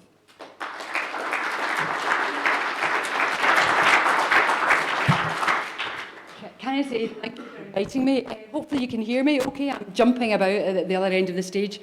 Can I ask your permission to take your photograph? If anyone says no, feel free. I'm sure you'll have to actually work the camera. Thank you for that. You look lovely. And just to let you know that you will be tweeted, so if you don't, you're still blurred, so don't worry about it. Can I ask you to do something? You've been sitting down for a long time. If you can I ask you to stand up? And can I ask you just to feel free to move about a wee bit? There's something there about getting the energy in the room, which I think is also really important, I think, for the challenges we have ahead. So feel free to sit down. Thank you. You will be photographed like that again as well. Thank you for that. I'm going to run through a few slides, and I'm going to talk in my Scottish dialect, which is very fast. So if you need me to translate or need some words underneath me, then we can see each other at lunchtime. But I do want to give you a couple of things, two things really to take away. One, a bit about the context that we find ourselves with Scotland, and two, about the vision for pharmacy particularly. But I have to say thank you to the NPA also for inviting me, because there's nothing better than getting out of the government offices that we all work in and that I see from a day-to-day basis. I think it's really important that people do see, people that make policy or are in touch with policy, understand what's happening on the ground. And whether it's quietly or whether it's with a bang, I do like to visit pharmacies, hospital, community and other places that pharmacists work, so thank you for that. So a bit about the Scottish context. Here we are, a bit north of here, really, of Manchester. Beautifully small country, Forum really, 5 and a bit million people. We all think we know each other. I think it is that small sometimes. But again, very similar, I think, in many ways about what our NHS means. Our policies and our process and our words, our challenges are very, very similar. So we have 14 health boards. We deal with 1,257 community pharmacies across Scotland. And we also have that increasing aspect of health and social care, that integration to try and treat people at home or in a more homely setting. And that's important. Our whole bill, our approximately bill for health and social care is about 14 billion. And of that, about 1.5 billion of that is medicines. So medicines are a huge aspect of healthcare and intervention, which is why sometimes it does feel a bit hot. If you had to go to Scotland and it wasn't raining, you'd be really lucky. And many people have this idea of Scotland, the absolutely lovely aspect of the Harry Potter railway, where actually it's all just lovely and it's all remote and rural and beautiful. But in essence, it's also about deprivation. It's also about pockets of where we have kids with snotty noses and no shoes in the back of closes where generations of their family have never worked. Aspects of health and social care mean nothing when you die at 54, of which some of our communities do. We're good at things in Scotland. We're good at drugs, drink and rock and roll. All those things that make you die younger, we are really, really good at it. But it is a real challenge for our health and social care. And it does depend where you live and how long you live. It's great that people are living longer, and if you look at the age group and the aspect of this graph at the bottom and try and find your own age, basically it doesn't matter if you're getting older, you're up here, if you're getting younger, you're down there. We are all living longer, most of us, and that's a good thing, but we're all living longer with a disease or a long-term condition or that burden of health care to take medicines, to do things that make us stay alive. And that, I think, is something that we need to take on board when we're looking at long-term conditions for the future. So the other thing I think we have to say is the increasing need that we've all talked about healthcare means that we would have to build a hospital every week within Scotland to deal with increasing amounts of people coming to A&E. We would need to be able to actually do these things that no country can afford. So we need to look at things differently. And that is about treating people at home or in a more homely setting. And that doesn't mean it's rocket science. It just means it's a better place to be treated than an Uber hospital where you might actually die of an infection. So there's something there about how we could go on about realistic medicine or prudent medicine or putting medicines in the right format for intervention. But what does it really mean for pharmacy? I think your take-home message as well as mine is that there are pharmacies within community pharmacy and hospital and those working within other aspects in primary care absolutely have to be at the integral heart of our NHS in Scotland. There's an absolute acceptance of that from a minister down that we need to be part of the healthcare as we go forward. And I just loved the fact that Martin talked about 1992 and pharmaceutical care. We've clung on to that aspect of that vision of pharmaceutical care, about pharmacists and their staff improving healthcare outcomes, not just looking at medicines as they are given, but how can we make lives better. So safe, effective, person-centred is absolutely the heart of the NHS within Scotland, whether it's around quality improvement or whether it's about aspects of what we do for patients. And it's never to be forgotten that the NHS, of which we are all part of as that family, is about the people we serve. And I walk to a building every morning, really, that does have a big sign in front of it saying, this government building is for the people we serve. And in pharmacy, I don't think we ever forget that. And we don't, because it's at the heart of the communities of what we do. So a few years ago, we introduced a strategy called Achieving Excellence for Pharmaceutical Care across Scotland. And I'm not going to talk through all of those commitments, but I'm going to give you a highlight of one or two of those commitments because they're really important. I think the first thing to say is, though, it's not about sectors. It's not about what we call ourselves, whether it's buildings and community or hospital, or whether it's about money and what we earn around Agenda for Change. For me, it's about pharmaceutical care being at the heart of what we deliver. So it doesn't matter what's on this slide, it is about integration. But firstly, the first commitment in achieving excellence absolutely is about community pharmacy. Those 1,257 community pharmacies in Scotland that are at the heart of communities. How can we allow those community pharmacies to grow a sustainable network to allow healthcare to be delivered at the heart of communities? We have had a contract for a long time within Scotland about aspects of what community pharmacy delivers, and it's been integrated across a national service.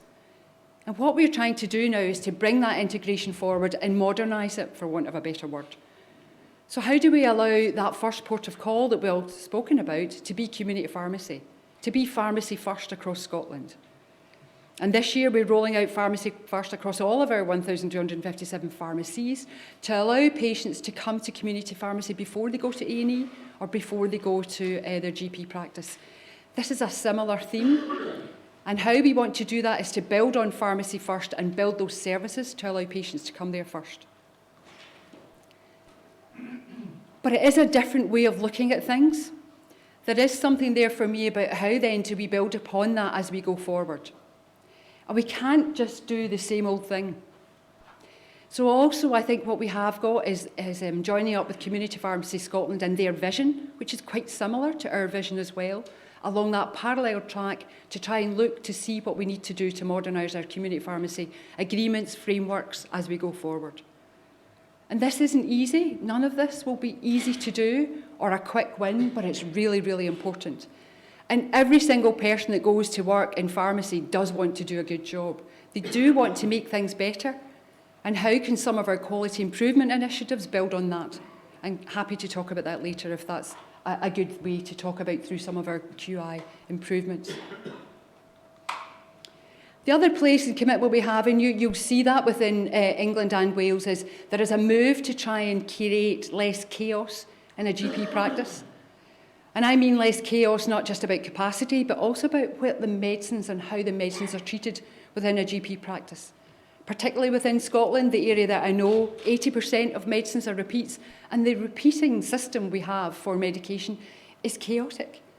It's not safe, it's not fit for purpose. How can some of that move to a better place? And by that, I mean moving to a better place around community pharmacy. How can we get those serial repeat prescribing aspects into community pharmacy to allow those other aspects that need to happen within a GP practice happen? So we're at really early days, I would say, of pharmacists and technicians and others working within a GP practice. Yes, we also have that fear about workforce. We also have that move, I think, between the workforce moving between settings. We have to manage that. We have to manage expectations, and we have to manage the workforce. But we're not, I don't think, at the right stage yet. Our skill mix is not right yet within what we are offering for patients in community and primary care. I think we need to look at skill mix as we go forward, and then perhaps we will get a model that fits, but we're not there yet. The third commitment around achieving excellence is about hospital pharmacy. And maybe this is the first time hospital pharmacy has been mentioned today, but it's really important. In Scotland, there's 1,000 hospital pharmacists doing really, really, really good stuff and pressurised and busy. And I would suggest that some of that skill mix is completely wrong as well. We need to modernise our hospital pharmacy services to allow those pharmacists with expertise and skills to come into the community and primary care to share those skills. And we need to look at those pathways to see where our expertise is actually needed the most. So for me, it's not just about hospital community or GP practice, it's about that integrated system. We spoke to the BMA and others when we were talking about pharmacists working in GP practice, and we wouldn't let them have a deal without talking about community pharmacy and making sure that that was on the page as well, and that's really important. Almost lastly for me, this is why we're here. It is about a safer use of medicines. It's not just about medicine safety, but it's about how patients use their medicines. We all know the horror stories about waste and overprescribing, but we also know the horror stories about people not taking their medicines the way we think they should. And that safety first is really important because we know how much medicines and interventions around medicines are part of our whole ethos about health and care. We don't want to see a pill for every ill. We want to see an increase in social prescribing. We want to see an increase in realistic medicines, in patients taking charge of their own medication. So there's something there about how do we bring that forward. Because if we don't do that, we'll end up like this, iatrogenic disease, where all we'll be doing is be giving out a pill, but then a pill or 10 pills for actually how we make that better.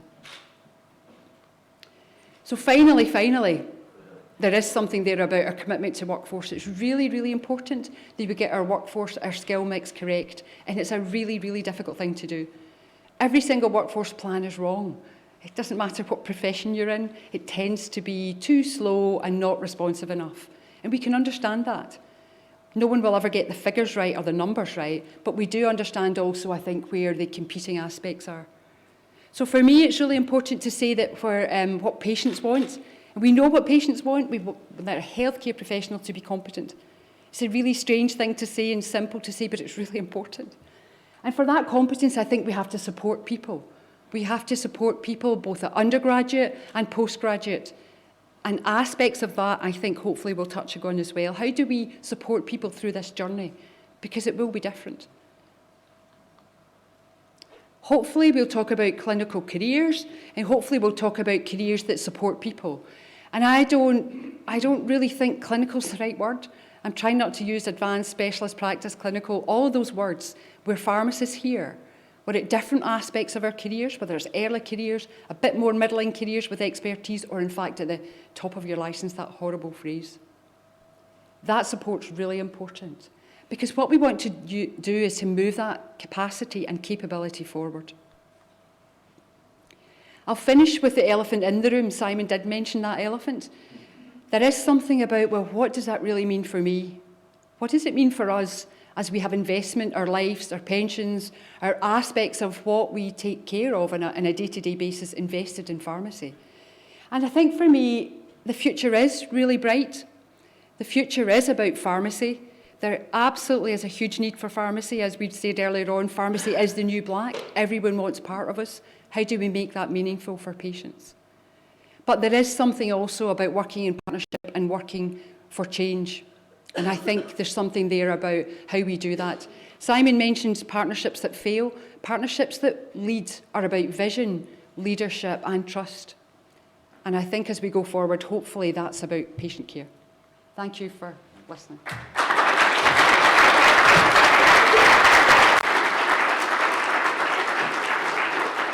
Yeah, thank you, Rosemary. Very much pick up on your comments about investing in the workforce and skill mix and getting that right, and some very important points you made there.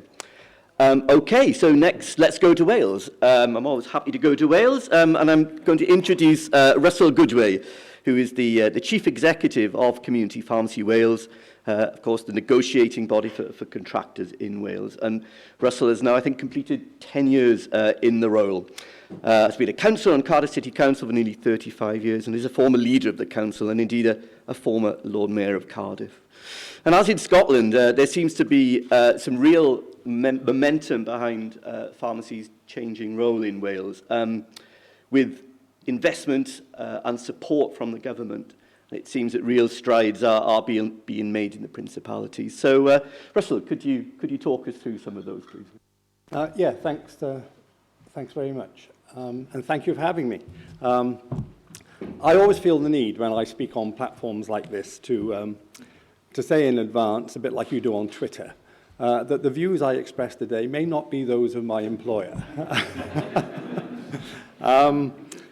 Indeed, it's very much as it seems to me in terms of the Welsh experience. And I wouldn't like to suggest that this could necessarily be a blueprint for other parts of the UK, because my understanding of what's happened in Scotland in particular, and in Northern Ireland at the other end of the equation, or the other side of the equation, I have to say, either do lend a lot to be desired or not, as you see it. But what I can say is, from the moment that I took on this job, it was clear to me that community pharmacy generally, contractors generally, but community pharmacists in particular, felt that community pharmacy as a healthcare provider was underutilised and undervalued. The belief was that the community pharmacy network could contribute far more to the NHS in Wales than the existing contract demanded, and they were all very ambitious to do so. But there were clearly obstacles, and we had to identify what those obstacles were. It was clear that commissioners, in particular Welsh Government, were not convinced that the contractor network was sufficiently committed to change. And they were probably right in their assessment. For them, the network had an overinflated view of its importance, that it was not only unresponsive to change, it was absolutely resistant to change. And government were at the time actively looking to identify alternative mechanisms for agreeing changes to the contract. And I have to say that the patience of contractors too was running pretty thin. Relationships, partnerships, relationships with other healthcare providers were either, well, at best, they were non-existent. At worst, they were openly hostile. I remember when I first went round the track, sort of introducing myself into this role and trying to talk about CPW and what community pharmacy can do. I can't describe, the relief that I felt when the person I was talking to had never heard of us. Because it meant that I could start a conversation about what we could offer them. If they'd heard of us, the first 20 minutes was doing a repair job on the relationship. And so I think I had to conclude fairly early on that community pharmacy's worst enemy were community pharmacies. And we had to deal with putting that right. We had to restore the confidence in the organisation, both to the contractor network, but more so to other stakeholders. And we needed to do so by convincing those stakeholders that CPW was in fact a willing partner in the delivery of NHS primary care services. So we set about creating a manifesto for community pharmacy, which we presented to the main political parties in Wales as part of the National Assembly elections in 2011. And we managed to get most of those parties to include commitments to our manifesto in their party manifestos too. We called, it was reflecting their healthy living pharmacies model, but we couldn't call it that because we were in Wales. So we decided to call it good health. The reason for that, it translates quite well into Welsh, iechyd da, everybody's heard of that phrase, but it gathered a little traction, I have to say. But more than that, it managed to develop a shared ambition for the community pharmacy network that was more focused on the delivery of clinical services and less on the supply of medicines, and to deliver that shared ambition via a willing partnership. And it left one question unanswered: how were we going to do it? And I mean, it has to be said that it wasn't going to happen overnight. We needed a route map. And in the age of austerity, the single biggest barrier to change, of course, was the lack of cash. Where was the money going to come from to pay for new community pharmacy-based services? Ironically, it was the decision of the Westminster government to impose that cut in 2016 on the community pharmacy network in England that triggered, if you like, an opportunity for Welsh government to make a significant departure from the traditional England and Wales contractual framework. And that resulted in a commitment not to impose that cut on the Welsh network, but instead to ring-fence what would have been the consequential for Wales with a guarantee that they would deliver that money back to the network in exchange for a commitment to positively engage in the delivery of that shared ambition and this portfolio of clinical services over a 5-year period. And if at the end of each year, not all of the allocation had been absorbed, it would still be delivered to the network by a series of mechanisms to reward those people that had engaged the most. And that was, clearly an important aspect, not just for them, but for us. But then when you sat down and got into the nitty-gritty, you had to realize actually that funding wasn't the only obstacle. When you started to have conversations, there were other concerns, whether the network had the capacity to deliver, whether those working in the sector had the necessary competencies, whether the network could offer the NHS continuity of service, availability, and that means, would the service be available all the time? But more than that, could we guarantee continuity of the same healthcare professionals facing the patient population in order that they got the best possible support? Whether the network could demonstrate a real commitment to collaborative working to ensure that there were sound working relationships with other healthcare professionals working in primary care clusters across Wales, as we call them. You call them PCNs, from what I gather, but the same thing. And critically, whether the network understood that its USP was its role in the community rather than in pharmacy. Welsh Government were eager for us to maximise and exploit the potential that we had because we worked in the community. So more emphasis on community than on pharmacy, because if all we were looking for were pharmacy solutions, well, they could get them somewhere else. What they couldn't do was to replace that position that we had in the community. And the changes to the contractual framework that we have seen in the last couple of years have involved a collaborative working scheme. Contractors now get paid to go and have a chat with their GP or their optician or their dentist. A quality scheme, a new enhanced services accreditation scheme that you only have to do once and you haven't got to be accredited all the time for every service you deliver. Investment in independent prescribers, doing a medicine safety survey so that you can give confidence to commissioners that it's a safe place that you're working in. A workforce survey so that we can ascertain the qualifications of people working in pharmacies across Wales.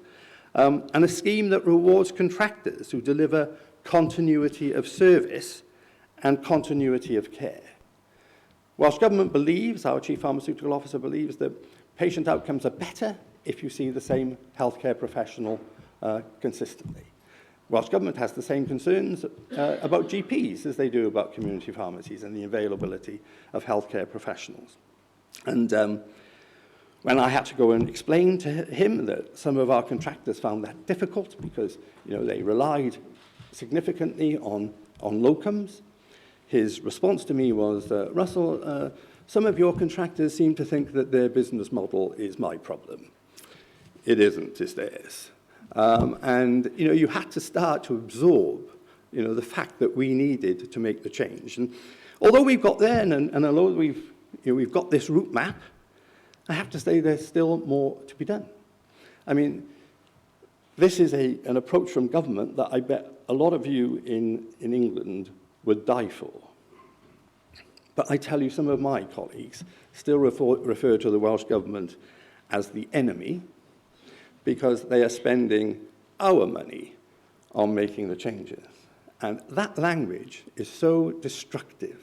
If you go to see the minister and you say, you're using our money, I'm sure he will turn around immediately and tell you, actually, it's not your money, it's my money, and more importantly, it's taxpayers' money. And so the use of language is critical. And we've determined some milestones that we've got to achieve as we go through this 5-year transition. We have to demonstrate once and for all that we acknowledge who our customer is, and that is the Welsh NHS, and that we work for them because we get paid by them. We have to accept the sovereignty of the customer. The customer is always right, even when it is patently wrong, and we have to deliver the best value for taxpayers' funds. And to do that, we need to provide a high degree of certainty of service availability. We have to retain a confident, committed, and competent workforce. We have to demonstrate a willingness to embrace change through the adoption of a dynamic contract which reacts to the changing needs of the patient population, because that isn't going to remain the same as time goes by. And we have to acknowledge, or we have to get government to acknowledge, that if they want community pharmacy to do more, then the cash needs to follow the work, because we cannot do more with the same, and we certainly cannot do more with less. And in real terms, even though they're maintaining the investment at the current level, that isn't going to be sufficient to bring about the changes that we all want to see. And I have to say that this has allowed us to contribute in a very positive way to a significant document that we've published recently, published by the Welsh Pharmaceutical Committee, which is the statutory advisory committee to ministers on pharmaceutical matters, on all matters pharmacy. I don't know whether you have an equivalent actually in Scotland and England. And that document is currently before Welsh ministers for them to consider. And basically it is a route map to change up to 2030 and looking at what contribution pharmacy generally should be making to the Welsh NHS in that time frame. But the important thing is that community pharmacy has participated in the development of that document as an equal and respected partner. and it represents a valuable component to the overall pharmacy offer in Wales. And all I can say is that that could not have happened 6 or 7 years ago. We would not have been invited to the table 6 or 7 years ago because people would have seen CPW and community pharmacy contractors as ones that would put a spoke in the wheel to prevent the change happening. And that is a tribute, I have to say, to successive CPW boards in recent years, that its members has embraced the New World Order, as it were, and it's a testament to the willingness to commit to partnership working. Now, I'm not saying that that document's going to be a panacea either. I'm not saying that it will all be delivered. I heard what Martin said a little earlier, that some things we're just about doing were being talked about in 1992, and I guess that there will be something very similar here. But it is a significant milestone in where we need to be. And it has to be said, this is only the beginning, and there's a lot more to do. And in my view, I'm convinced that we will not make sufficient further progress unless and until we grasp the nettle and tackle the perverse incentives that continue to feature in the contract and in primary care contracts generally. I mean, they're not unique to community pharmacy, as I say, but they are littered with perverse incentives, and it would be to community pharmacy's benefit if we were the first to be willing to address them. And it comes to the issue about what we get paid for dispensing. It means that we're chasing every script. I mean, the CPO said to me recently, Russell, he said that when I talk to contractors at the beginning of any one year, too many of them reveal to me that their first consideration is how much volume is going to increase in the coming 12 months. And in fact, I would like to see volumes reduce. So if that's the case, we need to start thinking about how community pharmacies can be better rewarded for supporting patients to manage their medicines, that they only take what they need to take. And when I reflect on that, it was an early experience talking to politicians, because there was this thing that was repeated so often called managed repeats. Have you heard of managed repeats? I tell you what, bane of my life, managed repeats, because it came up in every conversation. And the problem was you couldn't get onto a bigger conversation because everybody wanted to talk about managed repeats. And it manifested itself in Wales with an experience that I can only say could happen in Wales. There was a lady, I will call her Mrs. Jones, but she did live in Narberth, and she complained to her local assembly member that she couldn't stop these Solpadol tablets turning up every month. As much as she told her pharmacy that she didn't need these tablets, they still came. To the extent that politicians, assembly members, were travelling to Narberth to have their photograph taken with Mrs. Jones and her 5,000 Solpadol tablets so that they could put it on social media, because it was something that politicians could understand and that they could repeat and repeat and repeat. So it took on a life of its own. And what we had to understand, unless we sort of cut that boil, unless we dealt with that issue, we weren't going to ever be able to have the bigger conversation. And just acknowledging that it was a problem and not trying to defend the indefensible was an important start. And we're at that point now when, because I know in England you're considering changes to your MUR service, well, clearly, those conversations are beginning in Wales. And it is not defensible in a situation where our chief pharmaceutical officer can point to data which shows that too many MURs are being done on patients with 1 or 2 medicines at the expense of people who are taking 14. So we have to devise a different system, because there's a perverse incentive, isn't there, to doing the easy ones, because they take less time for the same money, than doing a more complex one. So we need a system that rewards people for doing the complex. And as I say, the GP contract's not different. They get paid for not seeing patients, don't they? So the goal is a patient-centered community pharmacy service which helps the customer to deliver the healthcare requirements of the patient population. But we have to be realistic about what can be achieved in the timescales. We have to understand that the reward needs to be shared.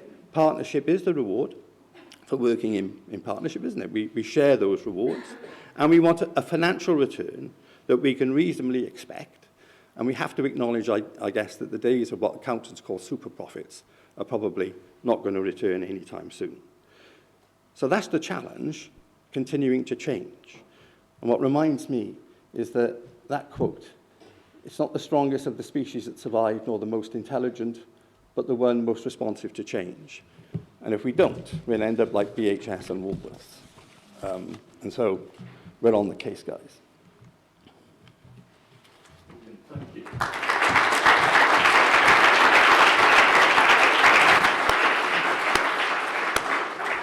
That's great. Thanks, Russell. And our final speaker in this slot is Paul Bennett, the Chief Executive of the RPS. And Paul was the first chair of the RPS English Pharmacy Board, former secretary of Hampshire and Isle of Wight LPC, and former superintendent pharmacist at Boots. The RPS, of course, is the professional leadership body for England, Scotland and Wales. So I suppose, Paul, you're in the perfect position to give a broader perspective and to compare and contrast the challenges pharmacists face in those three nations. Paul. Thank you, Richard. I wish I'd added more slides then to talk about other parts of GB than England. First of all, I just wanted to say thank you to Andrew, thank you to Mark for being invited to come along and talk at this year's conference. As a past NPA chairman and long-standing board member of NPA myself, it's really nice to be back amongst friends. And it's also fantastic to see Martin Bennett up on the stage as well. Hello, Dad. And so many inspiring pharmacists from which we can draw, I think, great inspiration about the future. I'm going to rush through because I know you want to get to Q&A as well. So I think it would be amiss of me to not say this. It's also delightful, I think, to see the NPA under its current leadership reaching out across the sector and seeking to work wherever possible in collaboration and partnership, the theme of today's conference. As the Chief Executive of the RPS, I completely embrace that principle. Working collaboratively together is critical, and the five Chief Execs of NPA, CCA, AIM, PSNC and ourselves at RPS have been actively doing that, I think now, over the last 12 months. Aligning on the big issues and making sure that the trade bodies, the negotiating body, the professional leadership body, I think is, in my view, not only in the interests of pharmacists and contractors, but ultimately in the interests of patients too. And it's perhaps now more important than ever that we step into a period of enormous change, and we've heard a lot of that being described today. And we really work together to ensure that we're able to support our respective members through the journey that they will need to undertake.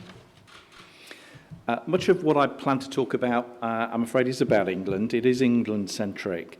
But we mustn't forget that change, as we've already heard described, I think very eloquently by Rosemary and by Russell today, is taking place across other parts of Great Britain too.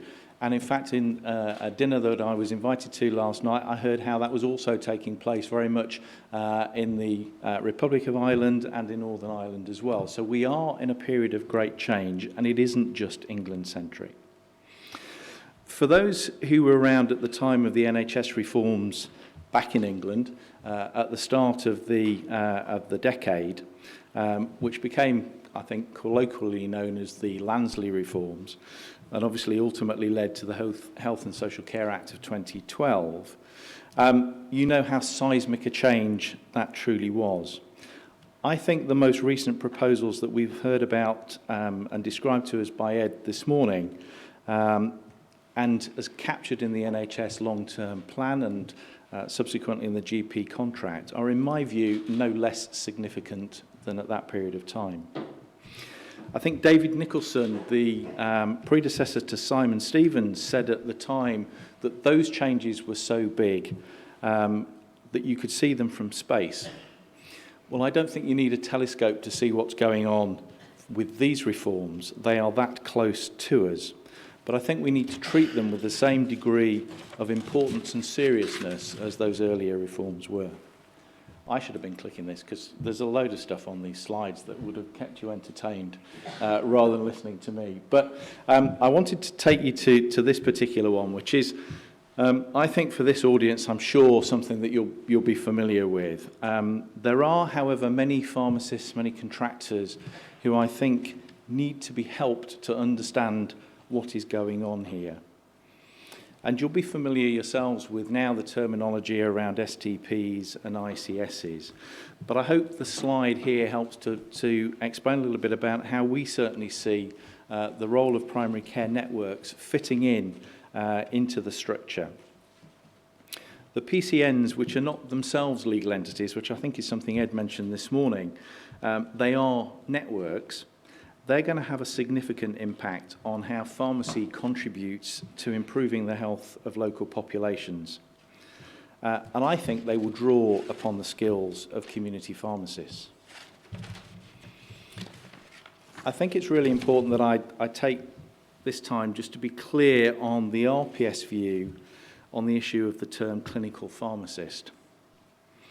So over 35 years as a pharmacist myself, the majority of that time either being patient-facing or working with teams of community pharmacists, I have never yet come across a single community pharmacist who is not clinical. Community pharmacists are clinicians, and they always will be clinicians. I think just like this slide, which tries to illustrate the activities that are taking place day in and day out in community pharmacy, you'll see just how clinical our profession, our community pharmacists truly are. So the issue, I think, for us now is how do we bring these skills into use as part of primary care networks, further integrating into the NHS and helping bridge the gap between primary and secondary care.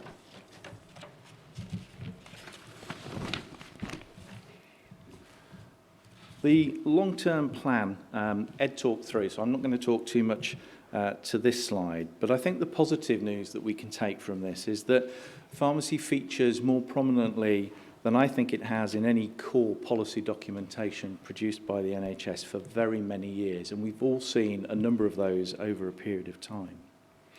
So it is recognised that we have an essential role to play. But I think the question is, so what does that really mean for pharmacy? Well, it means there is a demand for the skills and the experience of pharmacists. Those skills and that experience to address overprescribing, to enhance patient safety, and to ensure that patients have optimised treatment. I think it also can mean that there are new roles for pharmacists. And this slide just tries to summarise some of the key new roles that we see being potentially occupied by pharmacists. Excuse me. Our role at RPS is to support those members who are both in traditional roles to help them to be the best that they can be, but also to allow them to grow into any of the new roles that they wish to pursue. And that's to help them to grow their own professional competence, to have confidence to do just that, to access training and support that's necessary to take them into these new and different roles, should they wish to do so.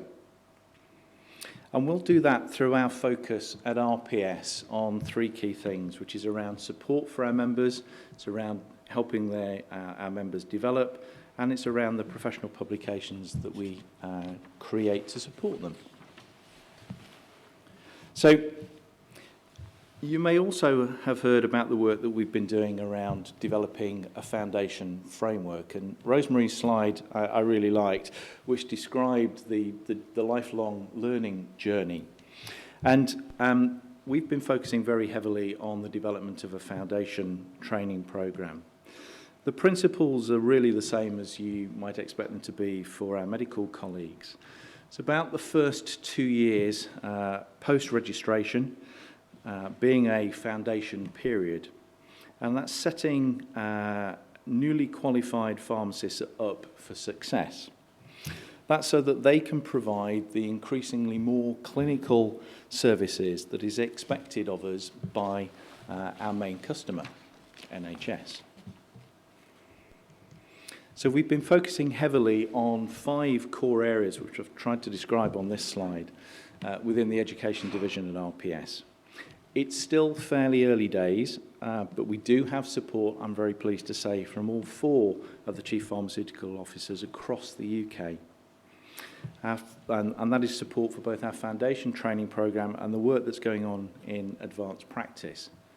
And most recently, we've been talking around credentialing and the consultant pharmacist programme. The governance necessary to make sure that this is done properly is supported by a group that we fondly call EGOB, and that's the Education and Governance Oversight Board. And on that board sit independent representatives, large multiples, HEIs, NHS education commissioning bodies, GPHC, PSNI, and ourselves. Foundation training will really, I think, underpin the competency that will be necessary for pharmacists to be able to work across all healthcare sectors. The NHS interim people plan that Ed referenced earlier on recognises this need, and so do progressive employers who see the need for a strong, professionally competent workforce to ensure that they can provide what the NHS commissioning bodies will demand in the future. RPS needs to work very, very closely with the independent community pharmacy sector to ensure that it can play its part and have access to the same opportunities as the large multiples. And I'm really committed to work with Mark and with colleagues at the NPA to ensure that that happens. So, I'm coming towards the end of my slides. I just wanted to talk about how we might make this happen. And it's really through supporting things around lifelong learning. So, with revalidation and the tools that have been developed to help pharmacists with that, with mentoring support, which I think is critical, and we've been putting a lot of energy and effort into rejuvenating and refreshing our mentoring support program, which we'll be relaunching later this year. I think it's also through support on system leadership. And if you're a member of the RPS, you can access these interactive resources. We've done a significant amount of work on this in recent times, and if any of you attended the recent Clinical Pharmacy Congress where this was launched and talks were given around this, you'll have more insight. But this material is available on our website, and I'd really encourage you to take a look. So I finally wanted to conclude by talking a little bit more about Scotland and Wales, but it will be very brief. So in both countries, the RPS has been delighted to be invited to work in partnership wherever possible with trade bodies, with the negotiating bodies on significant pieces of work. Russell mentioned delivering a Healthier Wales, which is a document that we were delighted to be asked to help support in the development of, and we're eagerly awaiting to see how the Minister responds to those proposals, and we'll want to play an active part in supporting whatever comes from that. And finally, in Scotland, the policy work continues. Rosemary, I think, has described a fascinating and very, very encouraging vision for the future of pharmacy and the benefit that that will play to the citizens of Scotland. And our policy work and the work of the teams is designed to work around and in support of all of that. So I just wanted to conclude really by saying that the RPS supports pharmacists in many ways. There are many challenges ahead. It's really important that we're actively engaged in that.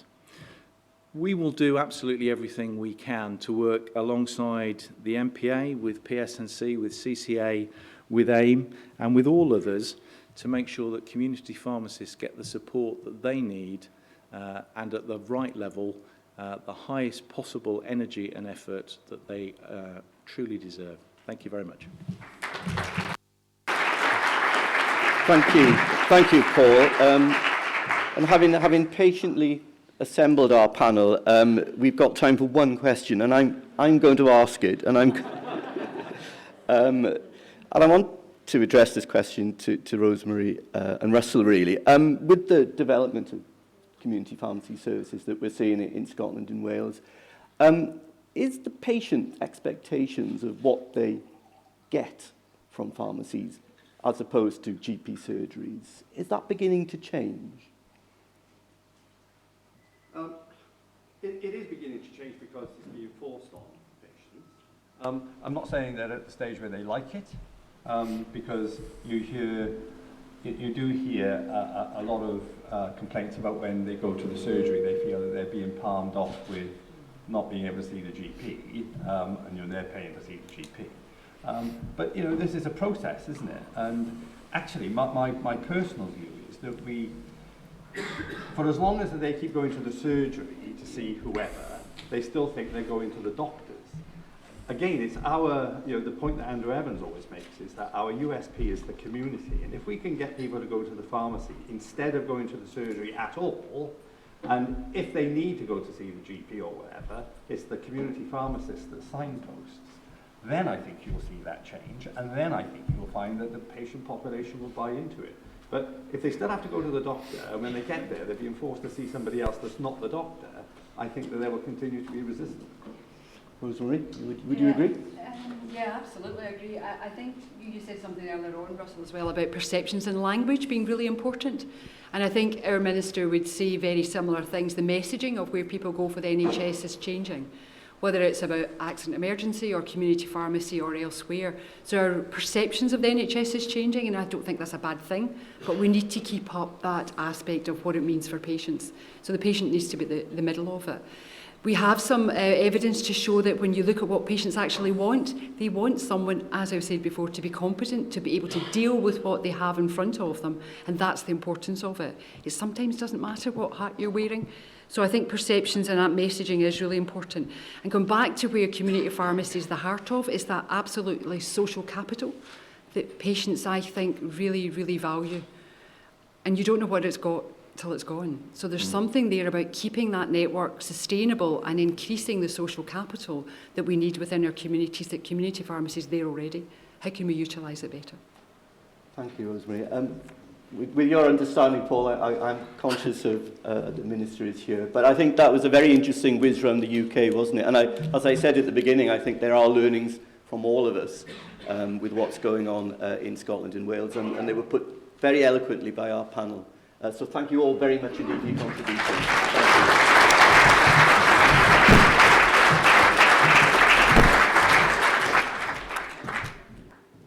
So, we come to the next session, and I'm delighted to say that we're now going to be addressed by Seema Kennedy MP, Parliamentary Under Secretary of State for Public Health and Primary Care with responsibility for pharmacy.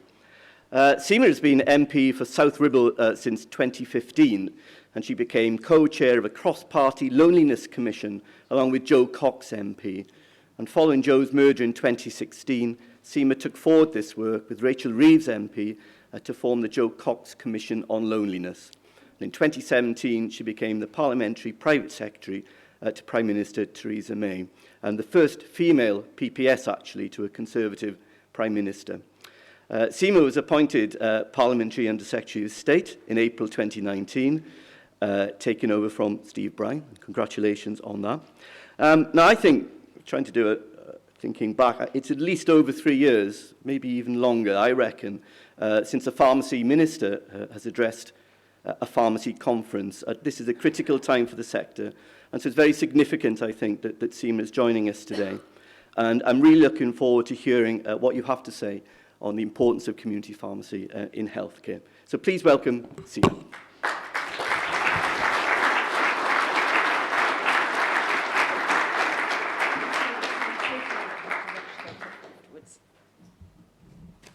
Well, good afternoon, everybody. I want to start by thanking you all very, very much for inviting me and passing on Matt Hancock's very sincere apologies for not being able to attend. I know that you heard his video message earlier today. in which he made clear his recognition and appreciation of the vital role that everybody here in this room and everybody in community pharmacy provides.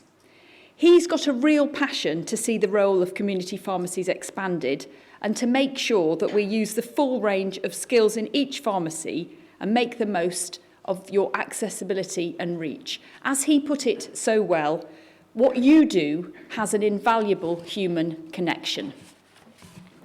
As was said in the introduction, I've now held the public health and primary care brief for almost 3 months, and it is a really humbling experience. The dedication and passion that health professionals and service commissioners have for improving their patients' outcome is immensely inspiring to me. Community pharmacy is no different. It really is a vital part of it. I've seen and heard the calls from the sector that you feel that there is more community pharmacy could do to support patients with a wide range of health issues and concerns. And I'm pleased to say that this is a view shared by government. In fact, something that struck me when I was reading in, I had an enormous amount of reading to do, as you could imagine, in those first few days, is that community pharmacy, you have 1.6 million visits every single day. And each one of these visits is an opportunity for us to bring services and advice directly to people in their communities. That's why my department, alongside NHS England and NHS Improvement, envisage a future for community pharmacy which involves the expansion of their role to help more people stay well. We want to develop and support the delivery of services by community pharmacy that release capacity into other parts of primary and secondary care. We want to support pharmacy professionals to work to the top of their clinical abilities and to develop further into roles that provide their communities with the knowledge, skills and support to manage minor conditions and to help people stay happy and healthy for longer. We've set this out publicly in the Prevention is Better Than Cure policy paper published in November of last year and in the NHS long-term plan, which was published at the start of this year. And we've started to think about how that vision might be translated into practice. We've already committed to testing an early detection service for hypertension within community pharmacy, and the development of pharmacy connection schemes that will enable patients to be referred from NHS 111 and GP practices direct to a community pharmacy for support and advice with minor illnesses. But as you know in this room much better than I do, there is far more that community pharmacy could do. For our part, we will continue to develop the development work funded by the Pharmacy Integration Fund programme, and we will do more under the new testbed pilots announced in the GP contract. Both programmes will be used to explore how community pharmacy can contribute and be integrated into the developing primary care networks. We have a real opportunity to get this right and embed best practice right across England. To make a success of it, though, it's not just about designing services. We want to see public confidence grow, confidence in using community pharmacy services with other parts of the NHS signposting people to them. This confidence is critical to the success of the extended role for community pharmacy, and we're committed to supporting its development. We also want to see community pharmacy fully integrated into the wider local NHS provider system, able to work collaboratively within primary care networks to deliver an improved local health offer. This will rely on community pharmacists and those who value them to demonstrate how their services can best be used in the community and how their contribution drives value for money and improved patient outcomes. Thanks to you and your colleagues, we're not starting from scratch. The commitments that the government has made to date build on the progress we have already made towards this overarching ambition. This includes the great work that the NPA has done in creating and demonstrating the evidence base for the roles that community pharmacy can play in the identification of patients with hypertension and atrial fibrillation. You will all know that hypertension is the second biggest risk factor for premature death and disability in the UK, and that identifying people with risk factors such as hypertension is a key priority within the NHS long-term plan.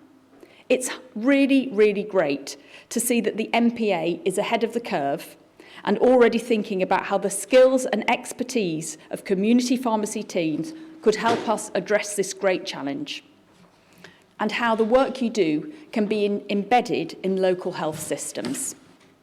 Alongside this, the uptake of the Healthy Living Pharmacy Framework, the piloting of the Minor Illness Referral Scheme and urgent medicine supply services, as well as our national awareness campaigns, which continue to promote Pharmacy First, have all served to create excellent foundations. I believe that realising our vision for the sector will improve patient care and also empower community pharmacy teams to take on a more diverse, varied and rewarding role. Delivering it, however, will require innovation, much greater collaboration and transformation beyond the community pharmacy contractual framework. It will also take time. As industry leaders, you have an important role to play in helping to communicate this ambition to the sector and in helping them to support, to prepare it and deliver it. I'm aware of the business support, guidance and training that the NPA makes available for its members and the impact this has on helping to maintain a diverse sector of independents and multiples. Indeed, protecting the interests of small business has always been high on the agenda for my party. I want to recognise the work that the NPA does in acting as the Medicine Safety Officer for independent community pharmacies. This helps maximise the quality and frequency of incident reporting for medication errors and medical devices and identifying risks. This service is so important in maximising knowledge and best practice, helping to ensure that there is a system of continuous learning and development and improvement, which is vital in delivering a safe, high-quality service to patients and the public. It's work like this that helps to give confidence in the sector. That and NPA's excellent advocacy at national and local levels on behalf of their members. On this front, I want to say that I am alert to the financial pressures facing community pharmacy, and I'm aware of the evidence that NPA has submitted to the department. I'm committed to working with the Pharmaceutical Services Negotiating Committee to deliver a fair settlement for NHS services, the ones which all of you here provide. One which will enable us to deliver our longer-term ambition of fully integrated primary medical and community services, and also one that will help us to realise opportunities for efficiency and reward those pharmacies committed to delivering a wider range of health services and better quality. As many of you are aware, we are currently in the process of working with the PSNC to determine the community pharmacy contractual framework settlement for 2019-20 and beyond. These are confidential negotiations, and as such I can't comment on them at the time, but I do hope that I'll be able to announce more detail very shortly. You'll know that the department is developing a green paper to present our plans for putting prevention at the heart of the NHS, recognising and further exploring the important contribution that the 11,500 community pharmacies in England can make to achieving our goal of helping people to enjoy 5 extra years of healthy, independent life by 2035 will be so important. Before I conclude, I want to thank community pharmacy teams and contractors throughout the country for their ongoing and unwavering support in helping us prepare for Brexit. We know that we have tested your patience. I appreciate that these are uncertain times, and I want to extend my gratitude for all the support that you've all provided, both in terms of advice and reassurance to members of the public about access to medicines, but also in terms of inputting to the department's stockpiling and contingency planning.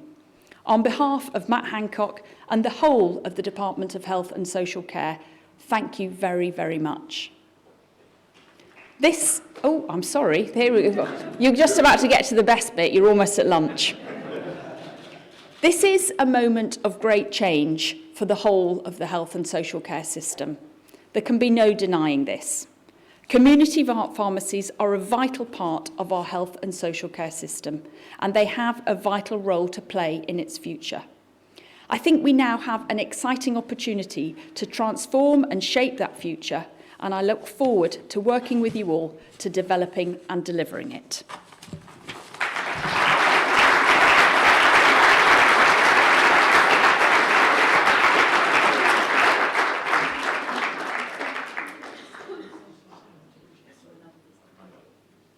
Okay, thank you very much.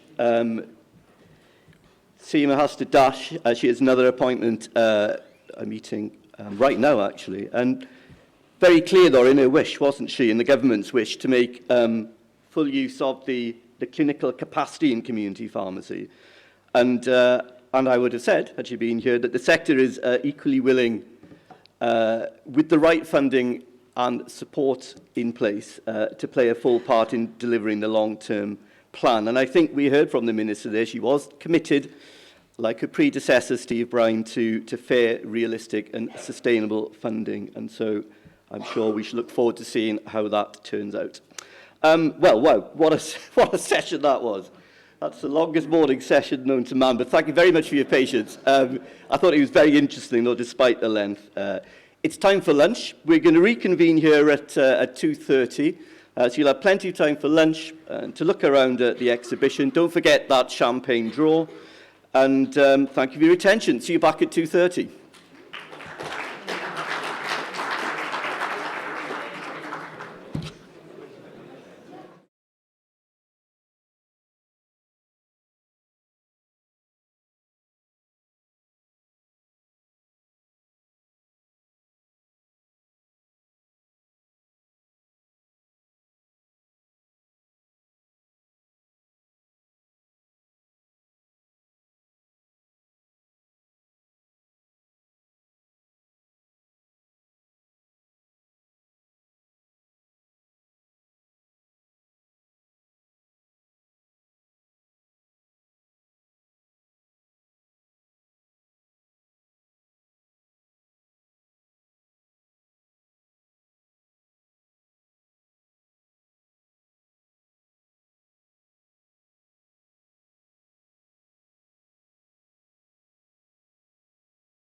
Okay then, let's make a start with the afternoon session. If you could take your seats, quiet and down. Thank you very much. Welcome back, everybody. I hope you enjoyed your lunch, had a chance to look around the exhibition. One thing I forgot to mention, actually, is on the live link on the Pharmacy Magazine website, there is a link to the wonderful charity Pharmacist Support who are here in the, at the conference, and people are donating directly to their Just Giving page, I think. And Pharmacist Support, a wonderful supporter of the profession, do fantastic work, and we're delighted to be linking up with them on this. So yeah, welcome back. Very interesting morning. A lot to reflect on, but I thought it was an excellent morning, and thank you for your engagement and your interest as well. It looked good from up here, and I hope you got some value from it down there. So to start us off this afternoon, we have a short and sharp session on engaging with emerging local structures of the NHS, and we have Michael Lennox, the local integration lead at the NPA, to deliver it. Now, this is obviously a very important area in view of the long-term plan, the emergence of primary care organisations and other commissioning structures. But arguably, it seems to me sometimes that we no longer have a national health service, but lots of different local ones. So to talk us through why and how community pharmacy needs to successfully deliver on the case locally, I'm delighted to welcome Michael Lennox to the stage. Michael. Richard, hello everybody. I will crack on because literally it's a 15-minute job. Firstly, excellent morning, really enjoyed it, lots of great speakers. Some of the things I'm going to recap on are messages that were played out rather splendidly this morning by the Minister Matt on his video, and Seema and Simon and other folks, Ed Waller included. So let's just crack on. So I guess in practical terms, what are PCNs? We've heard a fair bit about the theory, but what does it mean on a practical level and also on a people level? Well, in essence, it means some of the things that are on that slide on average. So if you've got 30 to 50,000 population, how many GP practices might you have? How many community pharmacies on average might you have? But you know, the scale is bigger than 30 to 50 out there. It's probably 20 to 90. And, you know, the numbers can go up and down as well. In terms of that, what you've got is a team. And in essence, what you've got is a team of teams. And I guess the thesis that I'm working on is that pharmacy should be part of the team of teams. And that's why the relationships and the trust things are about 90% of what we need to do to go forward.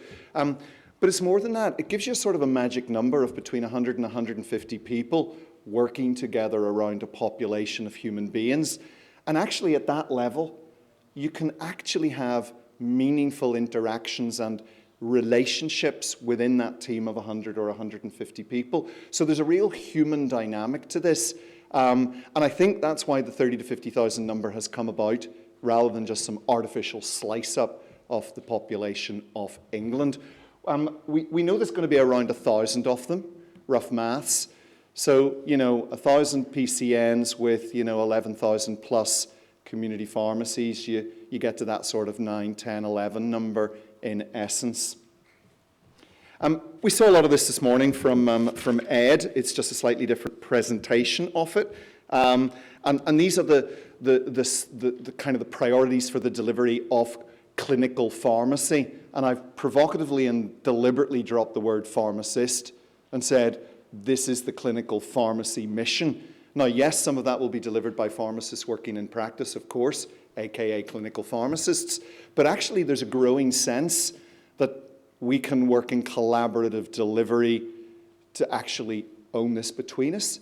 And the clinical pharmacy system that we need to create is probably where the power of delivery will come from. So I don't think there's anything new on that slide, is there? It's all the things that are going to be delivered in the context of the DES setting, and then a little bit around what the clinical pharmacists, in terms of their role, will be doing. And it's a slowish burn. They're not going to all land like that, and they've all got to go through an 18-month program. So actually, we're here, we're now. So, you know, what can we do to kind of begin to develop that right here, right now? And Ed alluded to the 7 directed enhanced services that are going to be landing sequentially in with the primary care networks, 5 of them in April 20, the other 2 really big meaty ones, April 21. But actually, these are the 7 missions that the PCNs are going to be mobilizing around. And actually, these will be the 7 things that the clinical director will be mustering their primary care network to deliver on. And actually, I think that Ed's slide around this was really positive. There were lots of good things on there in terms of mapping out what our potential role could be around that. And one might imagine a future where, outside obviously the context of the national negotiations on the current contract, where a role is defined that actually aligns for us to deliver across some of this stuff. And with that new role that gets embedded and integrated, could well come new revenue streams that allow us to thrive in the future. So it's a really interesting situation. I think this will play out, this is me personally speaking, in a really large manner. Based on my experiences in Somerset as CEO of the LPC down there, privileged to support 105 contractors, my PCN clinical directors are already beginning to talk in these terms and are asking us to go on some submissions that will actually help us deliver on these bigger missions as they play out over the next 1 and 2 years.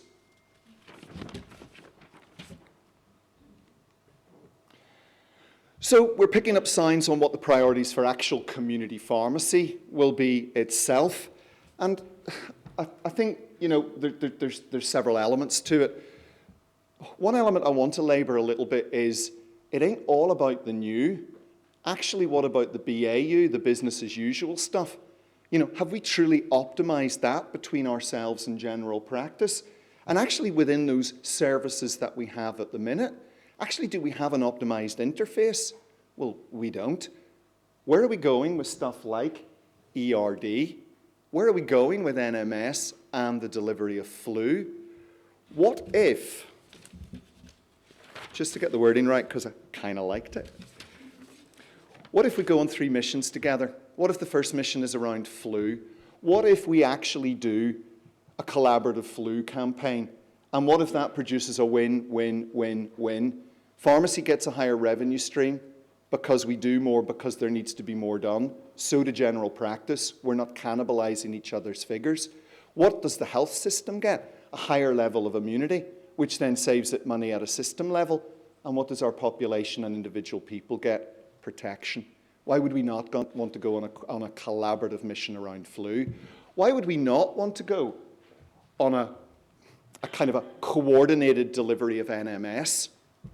Why would we not want NMS delivered into us, actually triaged into us, so that we can do it really effectively, so we can then deliver it back to the GP to help them on their quest to deliver proper meds optimization, patient safety, risk management, etc.? Why would we not want to go on a mission around ERD? In Somerset at the minute, it is, I think, the worst in the country on ERD in terms of the latest stats. ERD is trucking along 1.5% of scripts. Why can't we work in a coordinated manner and co-create a way of doing ERD so it goes from 1 to 5, 5 to 10, 10 to what? 10 to 50? But 1.5% ain't right. So you can see the thinking isn't so much just about new. It could be about optimizing for now, the missions we go on to optimize our BAU. Why should we get involved? So here's one.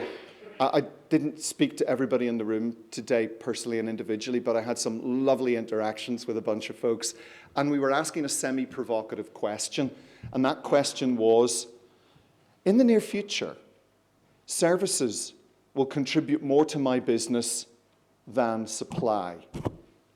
Yes or no? So based on the 20, 30 people that we spoke to, it was a 3.5 to 1 ratio for yes. In the future, services will contribute more to my business than supply. Now, that doesn't mean we can't do supply. If you don't have supply, you don't have the patients, you don't have the footfall. But actually, in terms of a direction of travel for value, 3.5 to 1 in this room voted to say yes to that statement.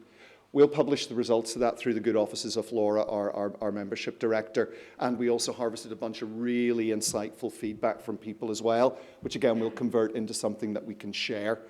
And we've also asked those people that came, and everybody in this room, to complete a Survey Monkey, and that Survey Monkey has got 7 questions in it with a little bit of scaling on it. Again, we would thoroughly ask you to fill that in as you travel home tonight or whatever, whenever.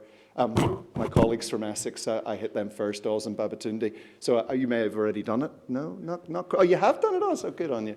Okay, so that is really important. In terms of that, wearing my Somerset LPC hat, the blend of national and local is already happening. So we've got the start of an integrated flu program across one primary care network kicking in this autumn rather.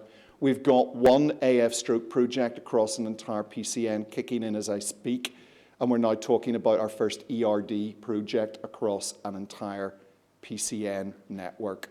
So there you go. Can be done, is being done.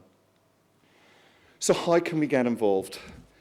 I think for me, the whole thing about this one is timing and trying to break down the complexity of getting involved. The numbers are really scary.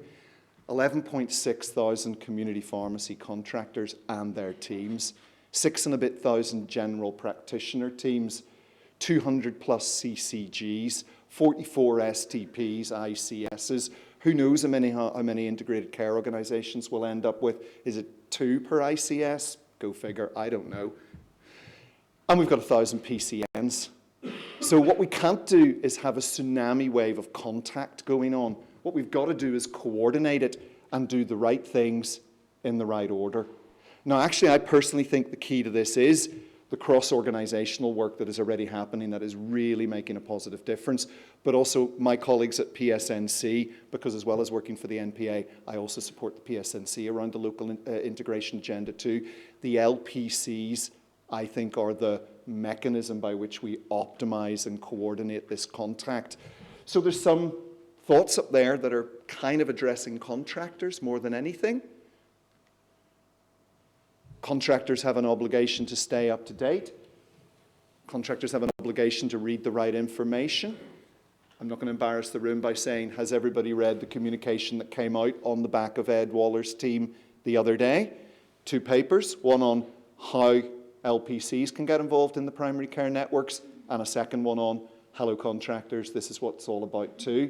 So, you know, it's getting to grips with those. And I welcomed that as a signal from the centre that actually they're serious about now drawing us in. And I can see them building on that and actually making the case within the primary care networks, within the CCGs, to say, you need to get pharmacy in here.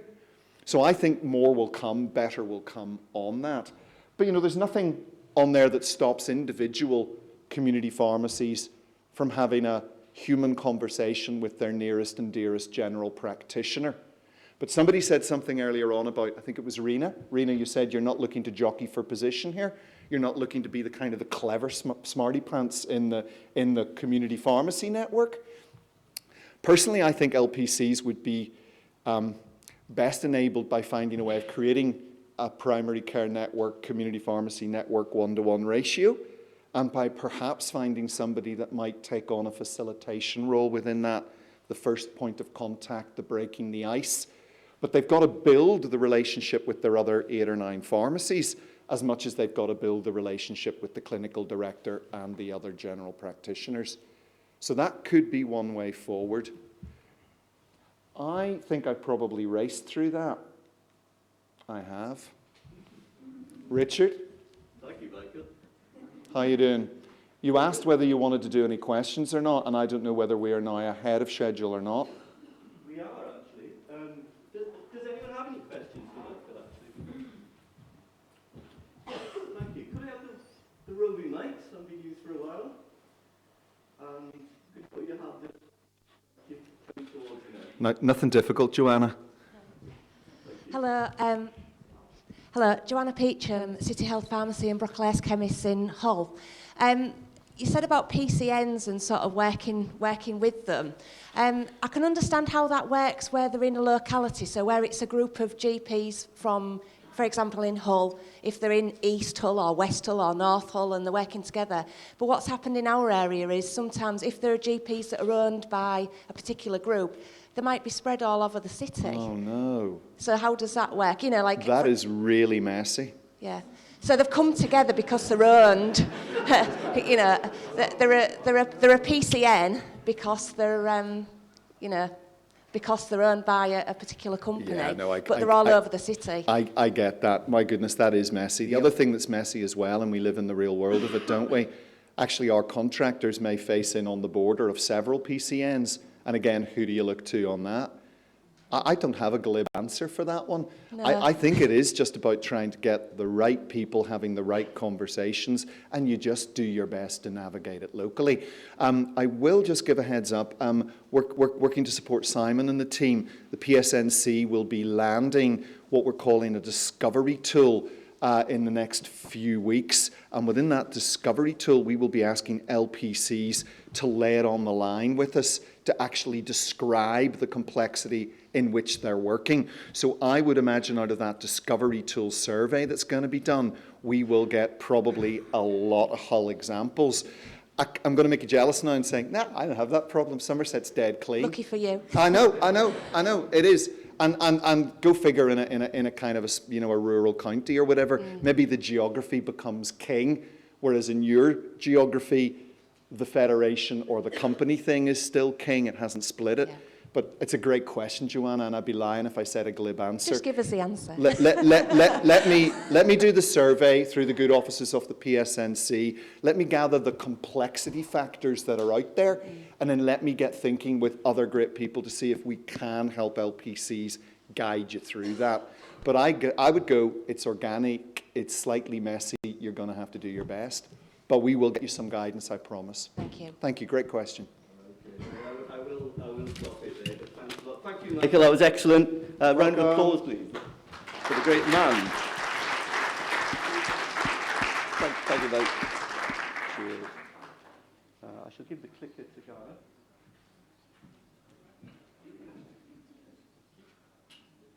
Yeah, some good stuff from Michael there on the hows and the whys.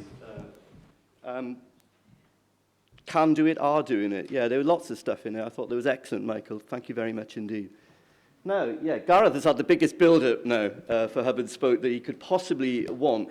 But this is very important, and not without its complexities and its controversy. I mean, we are seeing increasing use of robotics, aren't we, in community pharmacy, and the multiples are pushing forward with large-scale centralized dispensing. Not only that, but the disruptor distance-selling pharmacies are on the march and perhaps sometimes, well, definitely cutting out the spoke altogether.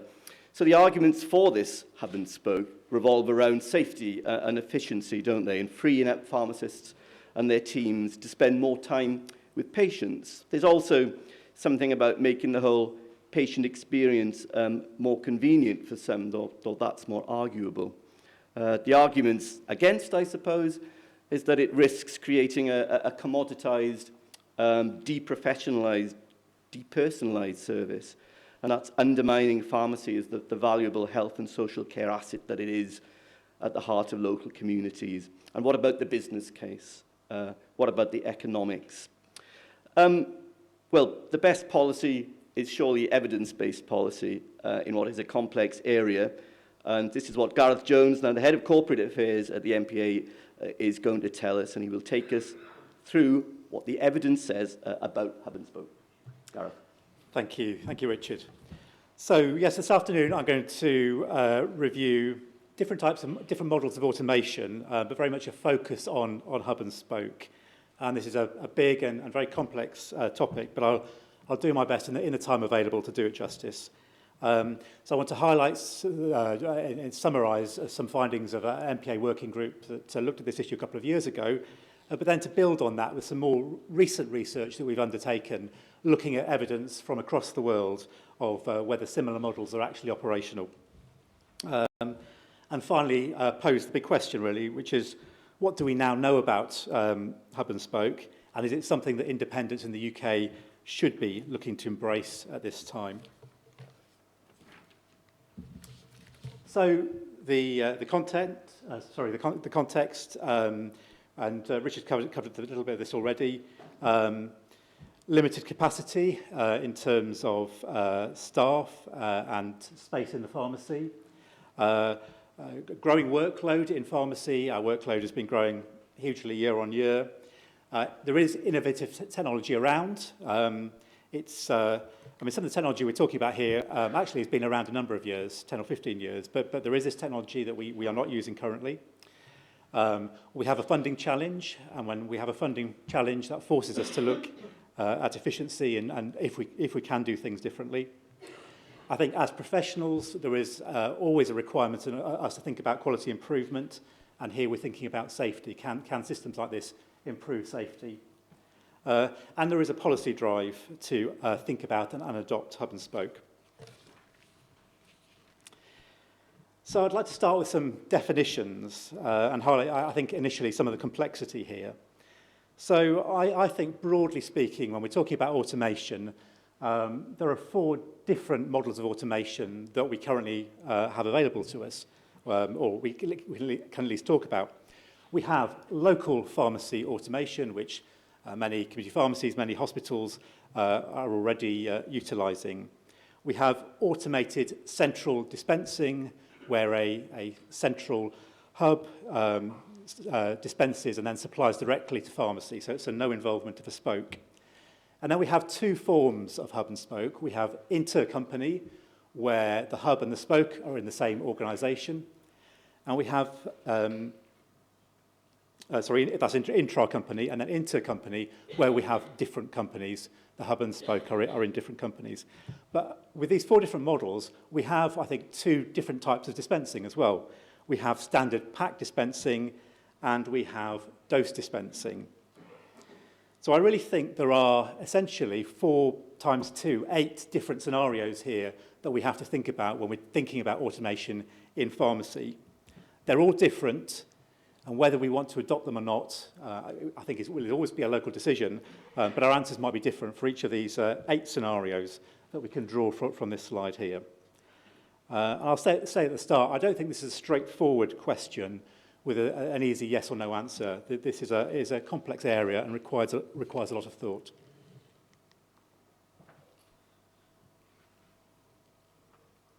So, local automation, just to give you an example, very familiar example there, of a robot in a pharmacy. As I've said, this is practiced very widely in hospital, and a lot of community pharmacies have engaged with this type of technology in recent years, and it's created local capacity. Pharmacy to You is a good example of a automated central dispensing model, and certainly the biggest one we have in the UK. Then we have the intra-company hub and spoke model. I've put up 2 well-known examples, 2 of the multiples that are developing this model within their own estate.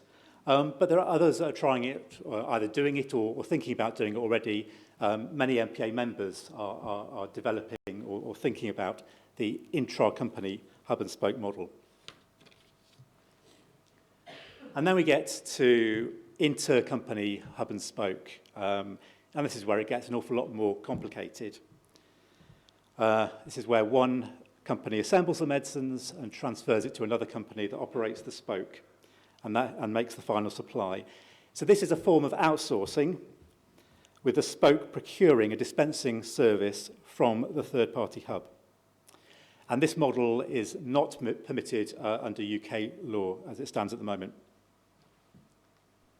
It generates an awful lot of questions about the contract, the NHS contract and the contract between the hub and the spoke, about competition between spoke providers, and about how we can fund it.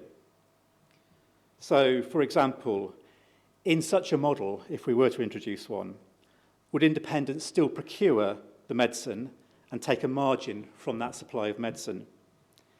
In which case, how much would the hub charge as a service fee, which inevitably, obviously, they have to, and would that make the supply financially viable for the spoke? Or, alternatively, could we have a model where the hub seeks reimbursement directly from the NHS and potentially pays the spoke for actually making the final supply? We don't know, but these are sort of questions we have to ask ourselves if we are to seriously consider this model. What impact will it have on the cost of medicines and competition in the market? Because it's likely to narrow competition in the supply of medicines. And also, who would be the hub? Who would provide this service? Could it be a local cooperative, a number of pharmacies in a town or a part of a county getting together to form a co-op and building the hub to supply their pharmacies? Could it be a regional wholesaler, a vertically integrated company, one of the existing big wholesalers, or could it be something that buying groups could get into? So these are all unanswered questions, and I think I'll cover some of those a bit more as we go through. So I'd like to introduce something at this point called the Gartner's hype cycle. So Gartner is a consultancy firm, and it's got this model on how innovation is taken up, and it's not pharmacy specific. This is about technology generally.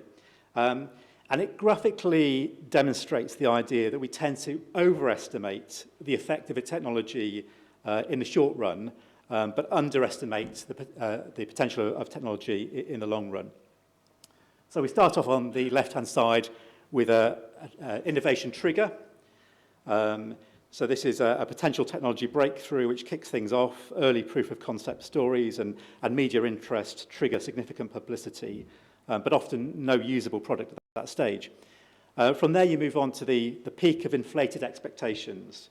So the early publicity has produced a number of success stories, often accompanied by some failures as well. Some companies take action, many do not. And after that, you go down to the trough of disillusionment.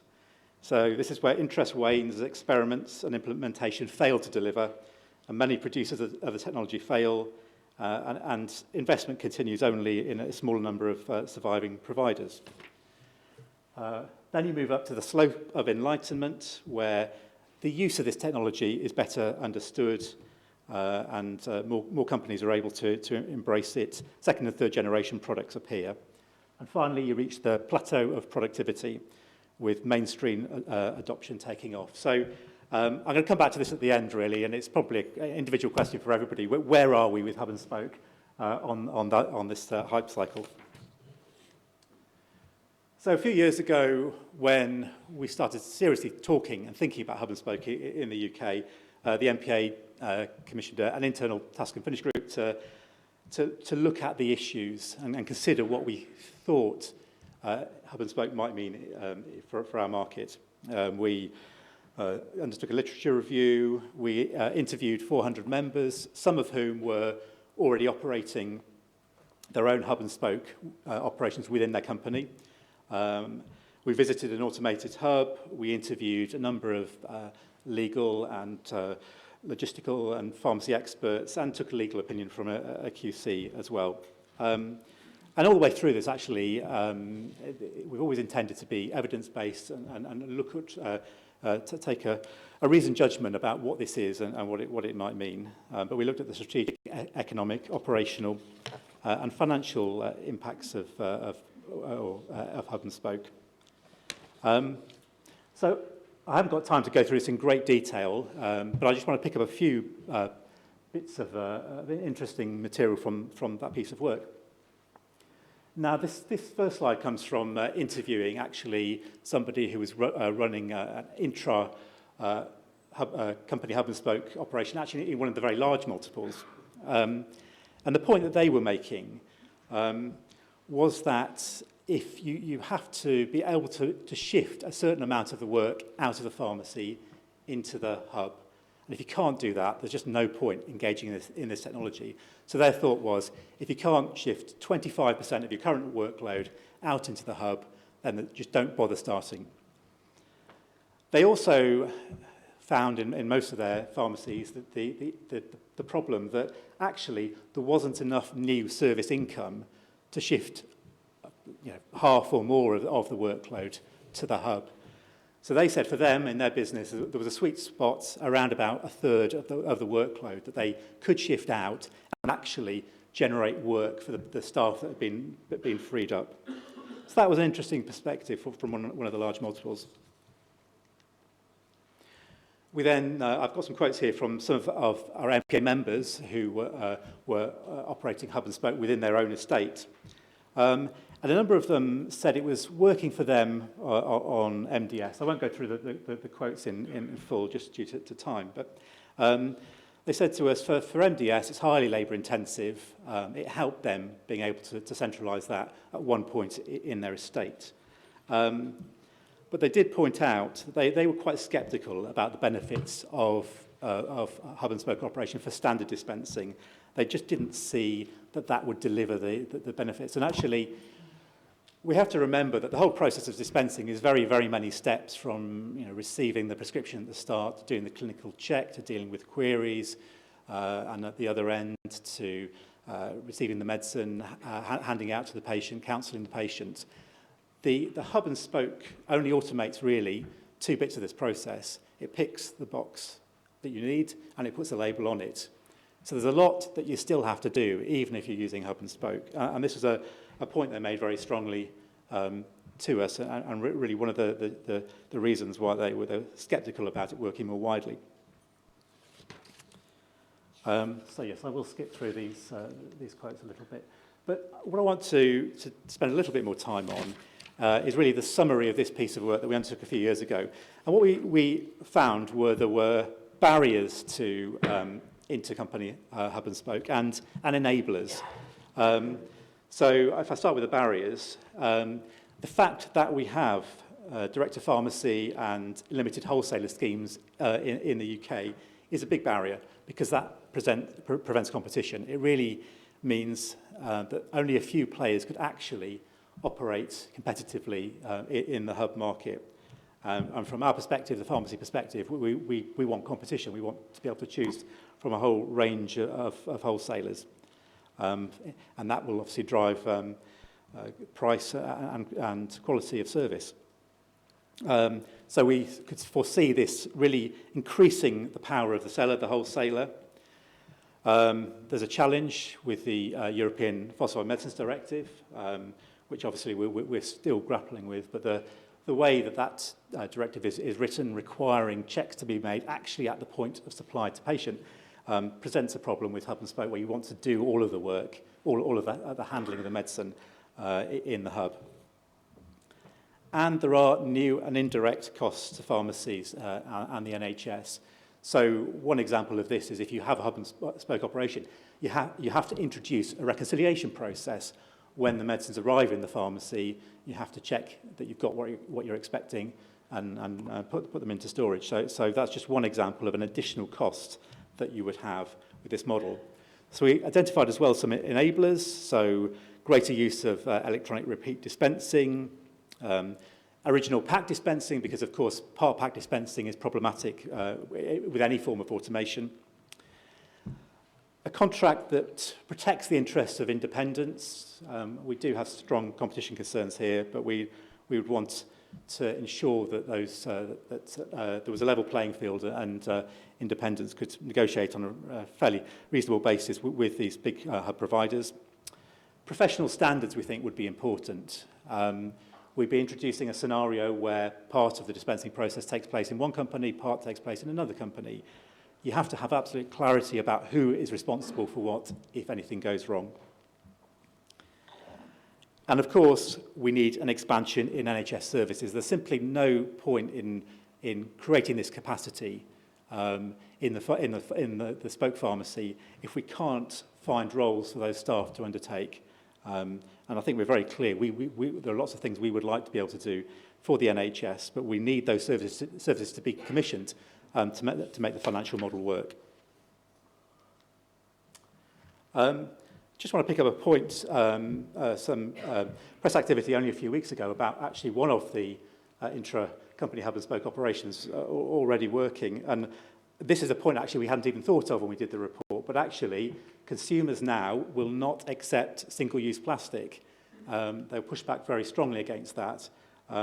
So that's probably, so plastic is a very good way to package up medicines that are coming out of a robot and then transport them to a pharmacy, but the public are not going to accept that. So just another thing that we wouldn't have thought of a few years ago, that challenge we have to solve. So now I'd like to move on to the new work that we've done in the last 12 months, really, which is to think about what's happening elsewhere in the world. Can we learn anything looking around the world? So we looked at 3 particular regions where we believe there were interesting models to view. Northern Europe, particularly the Scandinavian countries, North America, and South Africa. So something interesting that we'd heard about going on in South Africa. So I'm going to run through some of these countries now and just pick up a few highlights of our research, really.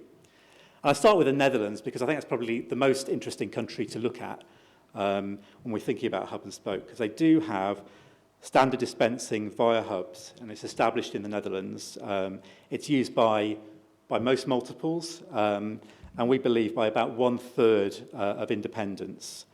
And there's a very established dose dispensing market in the Netherlands as well, supported by a premium payment that the pharmacy receives.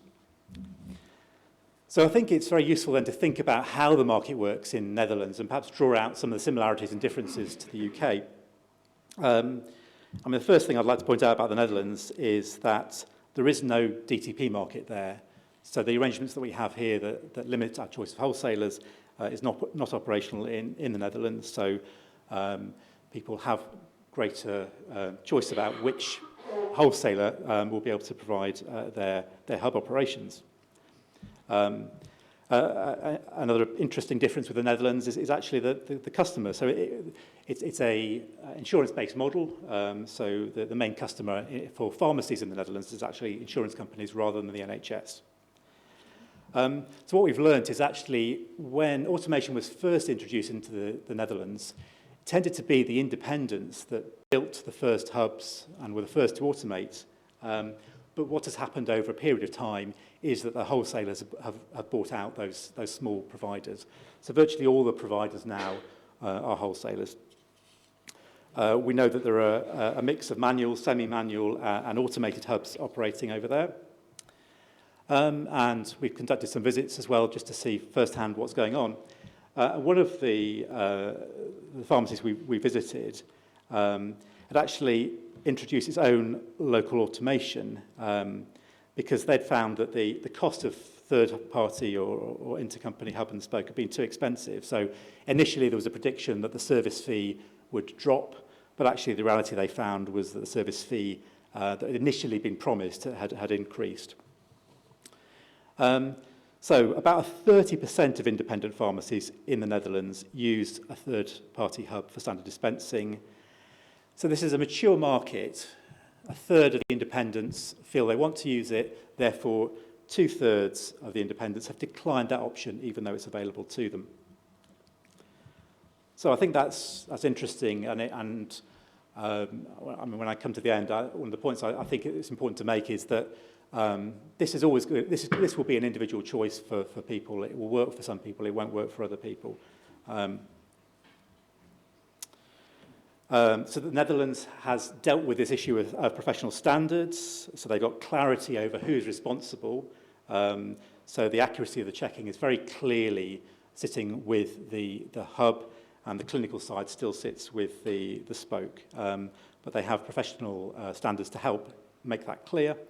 And they inspect the hubs as well. And it's understood that actually when the inspection regimes were introduced, actually quite a number of the hubs had to close down because they weren't up to scratch. So that's an important finding as well from the Netherlands, that there has to be some form of inspection of those hubs. Generally, hubs in the Netherlands are certainly smaller than the ones that some people have talked about in the UK. So there have been suggestions that we would have 4 or 5 super hubs operating across the entire country. Well, actually, the Netherlands have many, many dozens of hubs operating. So if you put that into the UK and our population, we'd probably be talking about 200 different hubs. So that's the way the model is built up in the Netherlands. But The point I really want to stress is there's no DTP in the Netherlands. And I just think that is a really important factor when we consider what might or might not work here in the UK. Sweden, so dose dispensing, very well established in Sweden, also not both as a hub and spoke system and as centralised dispensing. Sweden's quite an interesting market in that there was a state monopoly for very many years in Sweden, and these services developed during that era of a state monopoly, and perhaps that helped facilitate the building of these systems. But standard dispensing via a hub and spoke doesn't seem to have gained very much traction in Sweden, so it is mainly a dose dispensing hub and spoke market. Denmark, another similar message here. Dose dispensing has been widespread in Denmark since 2003. Picked up an interesting piece of research, actually, in Denmark, which was trying to address the question of, is this safer? And actually what they found was that the technology makes fewer mistakes. There is so on that particular part of the process, it is safer, but actually end-to-end, it is no safer than the systems they were already operating, because when you introduce new systems, you potentially introduce new errors, and there is a reconciliation process required here, so that this piece of research said that they couldn't prove that the system was safer overall. So interesting to look now at the United States of America. In the US, most dispensing involves putting loose pills into bottles, so rather than the original packs that we work with here, and it's been commonplace in the UK and Europe for many years. So US practice is highly labour intensive, and so you can see why there might be a greater opportunity in the US to move to an automated and centralised model. So what we found here is 34% of US prescriptions are dispensed through what they call their central fill. But most of this is intra-company, so the large US multiples dispensing to their own estate. About 60% of the US market is large multiples, so not dissimilar to the UK. But the independents, some of them are taking it up, but an awful lot of the independents in the US carry on dispensing locally, even, as I say, although it's a very labour-intensive process. South Africa, we looked at as well. There's in Cape Town, there's something called the Chronic Dispensing Unit that serves 350,000 patients. It's a partially automated dispensing unit. So it operates both in a central model, actually dispensing straight out to patients, and as a hub and spoke, supplying to pharmacies. It's interesting. It's probably one of the biggest, probably is the biggest unit of its type in the world. We found it quite difficult, given how different the South African health system is and the demography and economics of South Africa, to draw other conclusions there. And we've looked at other countries, Germany, Finland, Canada. I won't look at those in detail because the findings were similar to what we've seen elsewhere. But what we so having looked at models across the world, we haven't found any model that comes anywhere close to this idea of the 4 or 5 super hubs across England. But what we have found, particularly for dose dispensing, is some evidence of that working for people in a number of countries. So then, addressing the question of hub and spoke, is it right for us here in the UK, and particularly for the independent sector? Well, there's the first question about what impact it has on your operations, about the quality, speed, cost, dependability, flexibility. So in terms of quality, I mean, yes, it may improve accuracy of dispensing, but it could also introduce new process errors. And there is a challenge that we would have to overcome on ownership and being clear about where responsibility lies.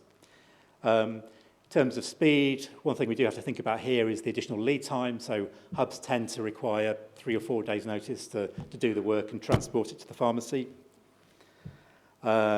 Costs, we may see savings in some places, but we may see increases in other areas where we have to pay service fees. Well, what effect could it have on dependability? Well, a small number of hubs across the entire country could reduce the resilience of the entire system. And if we do reduce stock levels, and reducing stock levels is one of the ways to generate some benefit from a hub and spoke model, to reduce your stock levels locally, that in itself could increase supply disruption. And flexibility, of course, there'll be restricted distribution arrangements which reduce flexibility, and we could see increase in business complexity.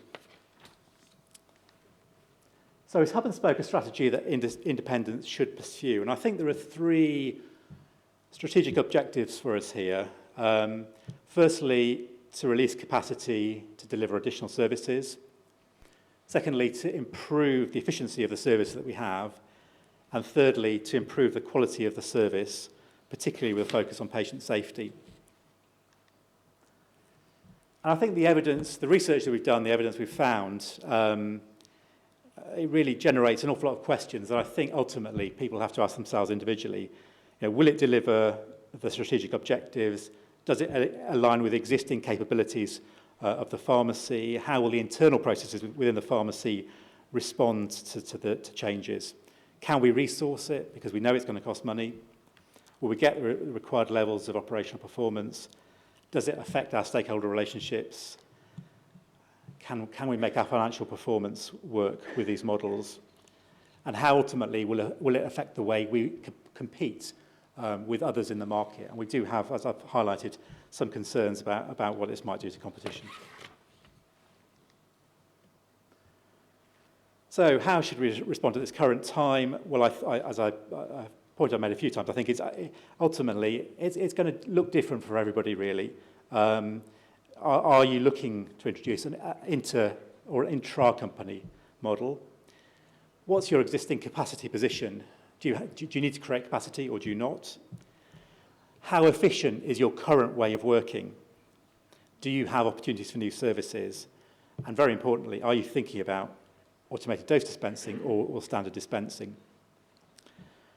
But from all the work we've done looking, I suppose, from a theoretical basis at this and a more practical basis looking around the world at what others are doing, we would suggest you cannot make any assumptions in relation to cost, ability to release capacity or safety, because we can't conclusively find any of that evidence around the world where, certainly people have looked to try to create it, but at this time we can't see it's clearly there. And what role do we see for the NPA in this whole debate? Well, we're going to continue researching this field and offer guidance and seek opportunities to support members whatever happens. We don't want our membership to get left behind if opportunities do exist. But I think we also want everyone to understand what the evidence is here and what the potential is or isn't in this area.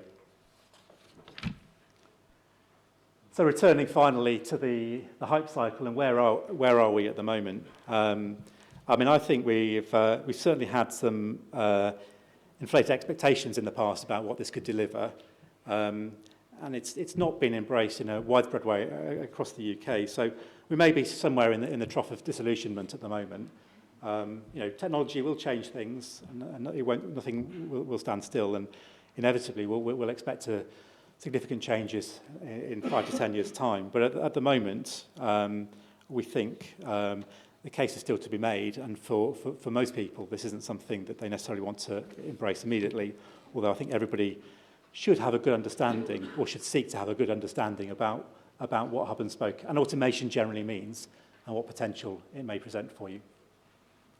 Thank you very much.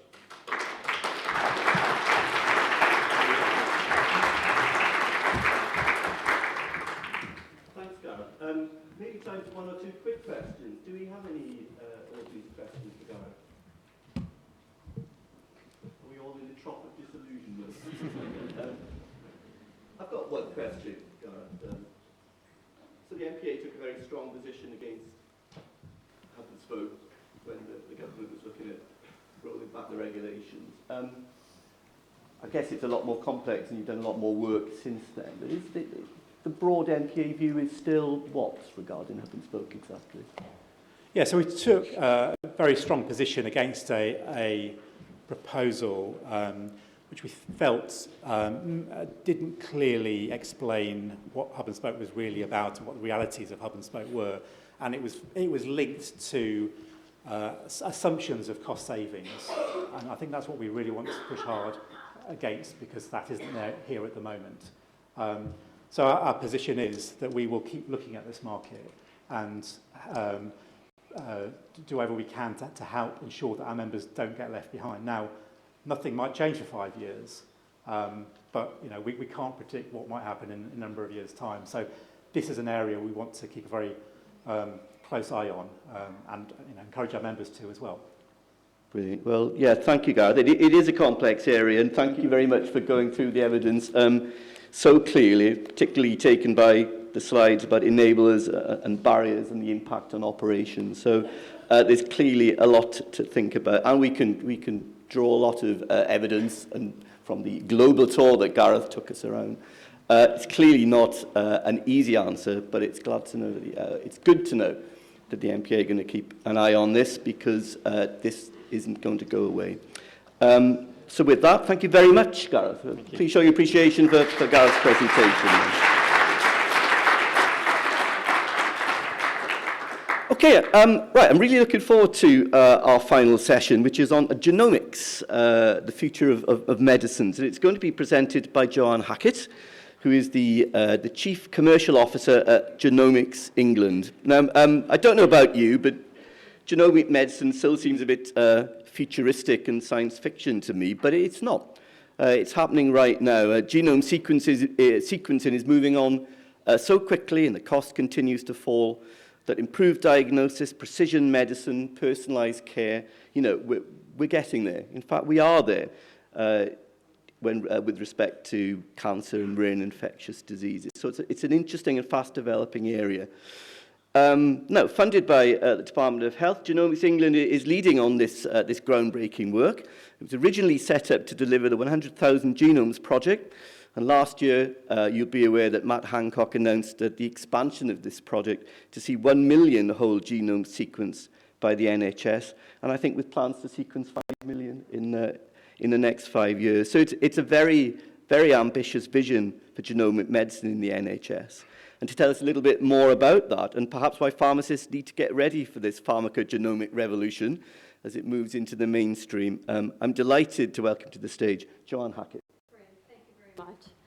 Yes, so I want to tell you a little bit about Genomics England as a whole, and also I think the ambition that the UK has for genomics. And I'd like to be able to highlight hopefully how you can get involved in this.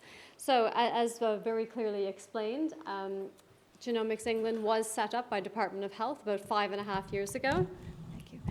To basically do a pilot project for the NHS to see whether or not there was going to be any utility in doing whole genome sequencing for rare diseases and cancers. So this pilot project, rather ambitious at the time, 100,000 genomes.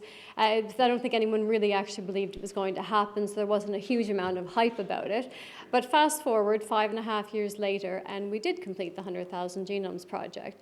And when I say we, I mean the collective we. So while Genomics England may be a company that's been set up by Department of Health, this couldn't be made possible without obviously our close collaboration with the NHS. So the NHS had set up 13 different genomic medicine centres across the UK, and this is where the individuals came into these centres. They were consented. Very important to note, they were consented for research and recontact. And that recontact piece is actually what makes our genomics program one of the most unique in the world. The sample was then collected at the Genomic Medicine Centre, sent off for sequencing at an independent facility just north of Cambridge, and then the results were returned back to Genomics England. An interpretation of that genome was then carried out and a report delivered back to the clinician who would then advise the individual what the diagnosis was. So quite a lot of individuals. It's not a work of Genomics England, it's a work of many different individuals in the clinical world, not just us. And that's very important to remember because this is something that is now being embedded into the NHS. So we currently have over 100,000 genomes. So this slide here is refreshed really on a regular basis. So we do have genomes coming in all the time. We've not stopped the collection of genomes because the whole point of doing the 100,000 was a pilot, and the utility of doing that showed that it really is actually quite beneficial to do whole genome sequencing for individuals with suspected rare diseases and cancer. Now you'll notice on the slide that the number of cancer samples is a lot less than the rare disease samples. It's not because we don't think that there is any utility in doing it for cancer. It's because of the fact that when we removed the tumors originally from these individuals, we used the current pathways in the NHS, which many of you will be familiar with, which is an FFPE pathway. So taking out that tumor and putting it into a fixative, and then taking that and bashing it up into little tiny pieces, and then using short read technology to read the sequence was really not very, very useful. So when we realized that, there were two things that could have happened. We could have either stopped the collection of samples and said, let's try to figure out the chemistry and get something to work a little bit better, or let's do something really dramatic, which is change the NHS pathways. Clearly, we chose the second one, which is obviously the most ridiculous one to do, but the one that is actually the best for the patient population. So working very closely with the NHS to embed a fresh frozen pathway to be able to collect these tumors to allow the sequences to be as good as the ones from the rare disease patients. So that did take about a year for us to be able to do with the NHS. So obviously during that year, we weren't able to collect the samples. So because of that, we didn't end up with as many cancer genomes as we would have liked at the end. That being said, there's about 28,000 now in our database, and that just goes to show you that it's continuing to grow and we are catching up the numbers, and there is obviously clinical utility for whole genome sequencing for cancer. So the one thing that I think would be quite important to be able to explain to you today is that it's not just, first of all, genomics isn't scary. I think a lot of people think it is and they don't really understand it, and therefore they think there's much more to it and it's not really for them. We've set up Genomics England as basically a multi-sided platform, and what I mean by that is that the data is really the thing that is the most exciting when it comes to genomics, and the data is only really useful if you've got clinical data alongside it. So genomic data, it's literally just a bunch of different letters. It means nothing. I often say to people, I've had my whole genome sequence. I could show you a photo of it, or I can show you my bank statement. Usually people ask for the bank statement. It's slightly more interesting. The genome is quite boring, but you can find out a lot more from my bank statement, where I live, where I shop, and things like that. So usually, I'm saying it in jest, but there is some truth to it. The genome is actually quite boring on its own. But the thing is, we have the NHS, and we all have an NHS number. So you link that clinical data with the genomic data, and you've got a resource that no one else actually can touch in this world. So the previous talk showed all these different countries that are doing things slightly innovative. Interestingly enough, those are also the countries who are leading on genomics. Of course, the UK is still #1, but these are the other countries who are actually looking at genomics programs. So perhaps there is something to do with a little bit of innovation in these different ecosystems.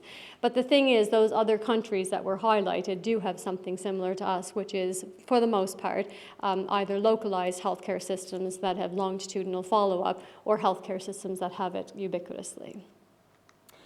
So for Genomics England, as I mentioned, the data is really the thing that we think is quite valuable, and obviously the recontact with the patient. This is the thing that, as you can imagine, academia and industry are very, very keen on. If you're able to find an individual and find something that's quite interesting in their clinical or genomic data, and then go back to them and ask for different information, that's hugely valuable and not something that can happen anywhere. So the way that we've designed our research environment, we have all the genomes in there. there. As much secondary data as possible that comes out of NHS Digital and registries goes in there as well. And then what we're trying to do now is trying to work to see whether or not we can get GP data as well as dispensing data, which interestingly enough, I'm sure you have lots of that. And as you can imagine, the thing that industry would really like to see in particular is to understand why and how individuals have had either reactions to certain things, haven't responded, and whether or not there's anything to do with genomics in relation to that. So we're very keen to move towards that, to be able to have this as a much more comprehensive package of data to be able to share with our industry and academic collaborators. And with respect to the research environment itself, we always tell people if you're not at all proficient with genomics and you don't understand bioinformatics or informatics, it's fine. You don't need to be an expert in this area. It's actually quite an easy to use interface. There's lots of quite interesting information in there as well.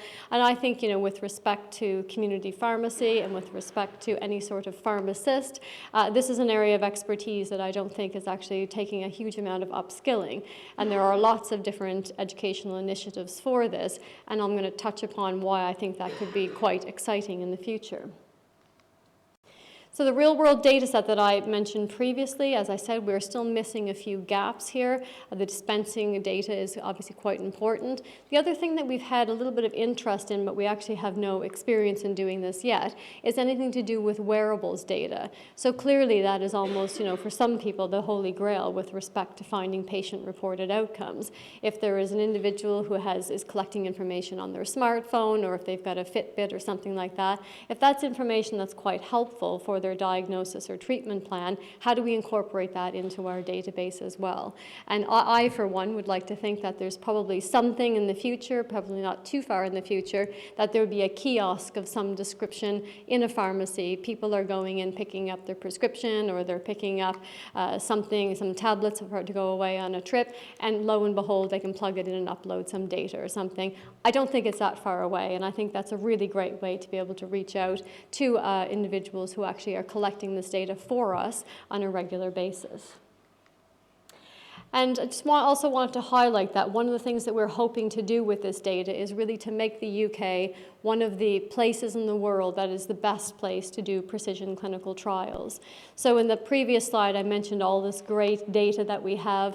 We work very close with Health Data Research UK. We're part of their Healthcare Alliance, and obviously NHS Digital is part of that as well. If we can connect all these different players and actually have this really comprehensive data set, it's clearly going to be an area that industry in particular is quite interested in coming to and doing their trials. So to that effect, we actually partnered with IQVIA. It's a non-exclusive partnership, but we've partnered with IQVIA. This was made public last year. And the whole point in doing that is there's two arms to their company. So they have a contract research organization that specializes in precision clinical trials. So obviously if you could embed genomics into that, that's quite a unique offering for the UK. And then the other side of their company is that they've merged with IMS Health, so they have a real-world evidence company as well. So if you take real-world evidence, connect that with clinical trials, and underpin it with genomics, it really, why wouldn't you do your trials in the UK? It's a complete no-brainer. And then if you can think about being able to wrap other sorts of data around there as well, the dispensing data, the GB data, why wouldn't you come here? So I think it's really quite exciting for the UK. And then I just wanted to also highlight that we have our data is available for academics globally to be able to do research on. We highly encourage them to do this. This is developed basically by academics into different domains, so they've kind of self-selected into different domains, so they've got areas of expertise. What's really important is that they look at this data, and what they can do is they've got expertise in this area, and they can look at it and actually provide back further information to us. And to that effect, it's the same thing with industry. So as you can imagine with rare diseases, we do have we have sometimes a count that is fewer than 5, which means we obviously can't disclose that data because it could potentially be patient identifiable if there's only 5 people in the UK with a particular disease or disorder. But sometimes there are tiny, tiny numbers of individuals, but there are pharma companies that specialize in this. So they've done clinical trials on thousands of people and they have all of this data. So if they run an algorithm in our data set and they're able to find find a variation or a pattern with these 4 or 5 individuals, they can help diagnose our patients. And industry's only really had access to this data for less than a year, and they've already diagnosed 19 patients in our database. That's amazing. And there's about 90 more of them that the academics have diagnosed. So it's really and truly a really rich, rewarding, and rewarded system to come in and take a look at the data. And then to that effect, as I mentioned, our industry partnerships, we think it's extremely important for the data to be used. There's actually no point in collecting this data and then locking it away. We have a very strong participants panel, so these are individuals who are part of the 100,000 Genomes Project. It's completely independent to Genomics England. They are their own group of individuals. But the thing that they hold me to account for is every time they have a meeting, I go in there and I get completely destroyed because I say, oh, look, I've got all these interesting research proposals from industry, and they say, right, okay, so there's 10, why aren't there 20? They want people to use their data. They're desperate for it. These people want to have advances made in healthcare. So we're quite privileged that we have individuals who are quite forward-thinking when it comes to data, so we don't have a lot of the problems that you hear about in the press with some other industries. So we're really trying to use that and push it forward to demystify why genomics is scary and why the sharing of data or the federation of data is a bad thing. We're really trying to push that forward. But our industry members have to register a research project. It's very transparent about what they're doing. If they overlap with one of the different academic domains, there has to be a partnership. So it's not some company squirreled away doing something weird. We know what they're doing. It's very transparent. And we think that's also important because then if they do make a diagnosis, it can go back to the patient. And we do support companies of all different sizes. So if there's a small company that's starting out, we treat them the same way as we treat the large pharma companies. There's also quite a lot of suppliers that work with us. So there may be bioinformatics companies that know how to write a particular algorithm that would help them find patterns faster. Clearly, having a data set of over 100,000 genomes would be quite a unique thing for them to get their hands on. So we do support a variety of different companies. It's not just large pharma. And so I mentioned that we do have some of our industry partners able to return diagnosis to our patients, which is quite exciting. One of the companies, and this is that we have publicly talked about this, is Alexion Pharmaceuticals. So this is a company based in America. They do most of their R&D in America. They actually uploaded their clinical trials data, used our data, and were able to identify individuals with chronic kidney disease, a rare form of chronic kidney disease. And this, I think, again, shows the power of being able to work globally. So obviously our data set, as I mentioned previously, you can log into this. You log on through the web. It's a virtual desktop environment. You can log in anywhere around the world. And this will actually really help us tremendously when it comes to looking at the power of genomics, which is a numbers game. So while we currently have 100,000 and we feel very proud of ourselves for doing that, it's a drop in the ocean at the end of the day. With genomics, it's numbers. You need to find that pattern, and you may need to look at 2 million individuals before you find 2 that are the same. So genomics is a numbers game, and it's one that's extremely collaborative, which is why we have really opened our arms to different countries who are trying to do genomics programs, and also individuals from all around the world, be they from academic institutions or industry. And then this leads me on to obviously talking about our real exciting ambition, which is obviously to share data tools and standards across the world to make sure that we're all collecting the same type of data, we're all using the same terminology to do that, because again, at the end of the day, if someone in Sweden is going to diagnose their patient a particular way, and they do have a particular variant in their genome, if we can federate our data some way so that those 2 individuals can be put on a clinical trial, that's extremely important. And to that effect, Genomics England is part of the Global Alliance for Genomics and Health. This is an independent institution that is actually based in Canada, and they're trying to really pioneer setting tools and standards that are used throughout the genomics industry so that people are actually speaking the same language, and that the whole goal of federating data at some point in time is actually going to be realized. And then this also brings me on to what was alluded to previously. So Genomics England, as we mentioned, the 100,000 Genomes Project, that's all very exciting, that's very good. Pushing that now into the NHS through the Genomic Medicine Service is actually an extremely exciting thing. The UK is the only place in the world where you can get a whole genome sequenced for free at the point of care if you have a suspected rare disease or certain forms of cancer. That's amazing. And so yes, we're all very proud of ourselves, and that's great. And there's been commitment now to boost that number up to 1 million whole genomes over the next 5 years. But more importantly than that, Matt Hancock announced in October that there would be 5 million genomic analyses in the research environment in the next 5 years. So there's a lot to do. There's a lot to do for a variety of reasons. He didn't specify that they had to be all whole genomes, which is important.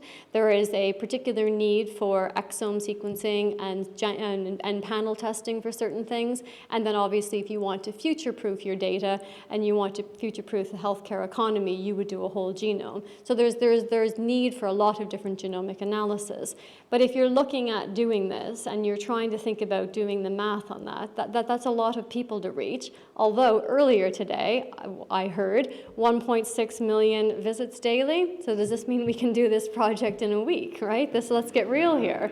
So clearly there is a need for finding other ways of bringing these genomic analysis to light. Is the NHS ready to do this on their own? It's clearly not Genomics England's responsibility to do this. We're very good at collecting the data, curating it, and storing it, but really this has now been pushed in through the NHS.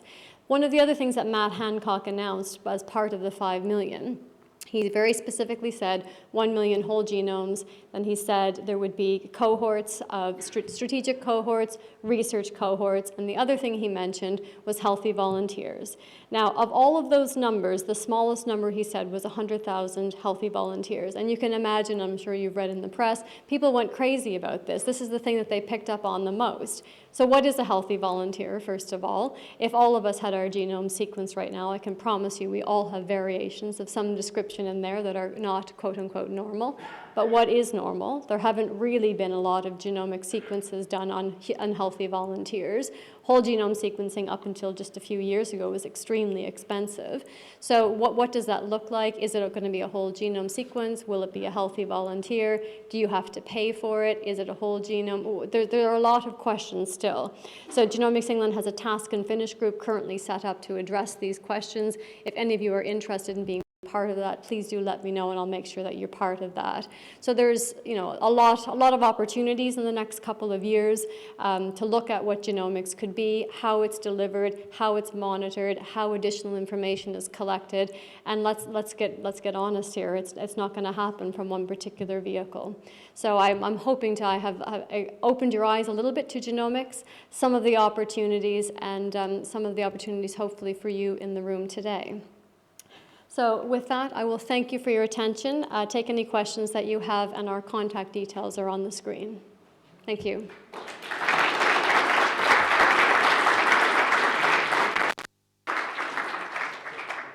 Thanks, Joanne. That was fascinating. Are there any questions for Joanne, actually?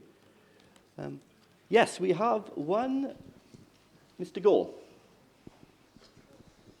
Hi, Trevor Gore. That was a really interesting talk. I was in Australia 4 years ago, and pharmacies had just started selling the MyDNA kit that did specifically pharmacogenomics testing and would see if their patients were hypermetabolizers of codeine, but also what PPIs and hypertensives. So what do you think place that has in UK pharmacy?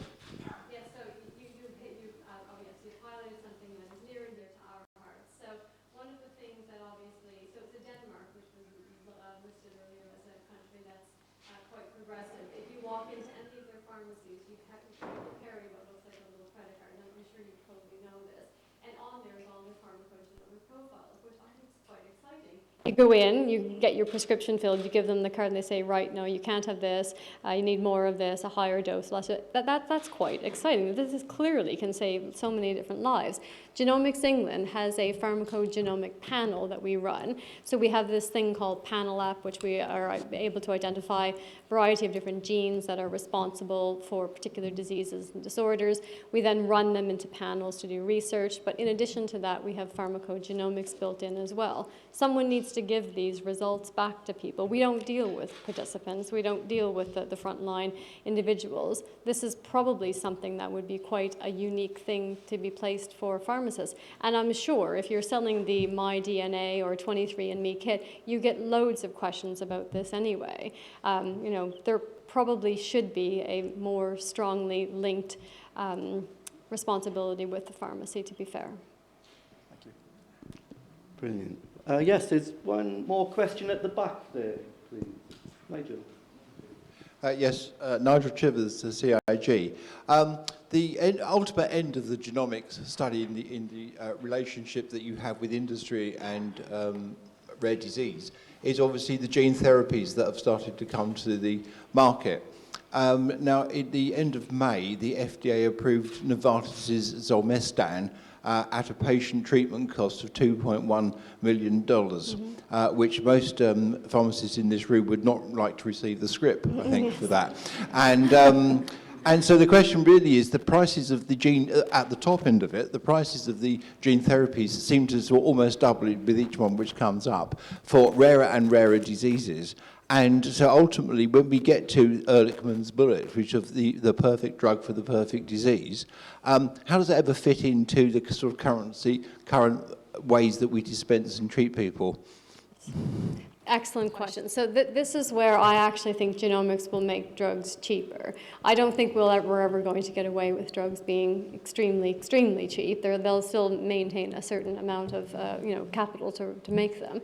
But think about this. A typical pharma company, we'll pick Pfizer, why not? I used to work there, maybe that's why I picked it. So we'll pick Pfizer as an example. So they're going to do a clinical trial. They need to recruit 3,000 individuals. So that takes quite a lot of time, quite a lot of money. Of those 3,000 individuals, hypothetically, 20% may actually respond to the drug. Several of them will unfortunately have a very, very negative effect and potentially die. And then after all of the trial is done, they'll look at the results and it will have failed.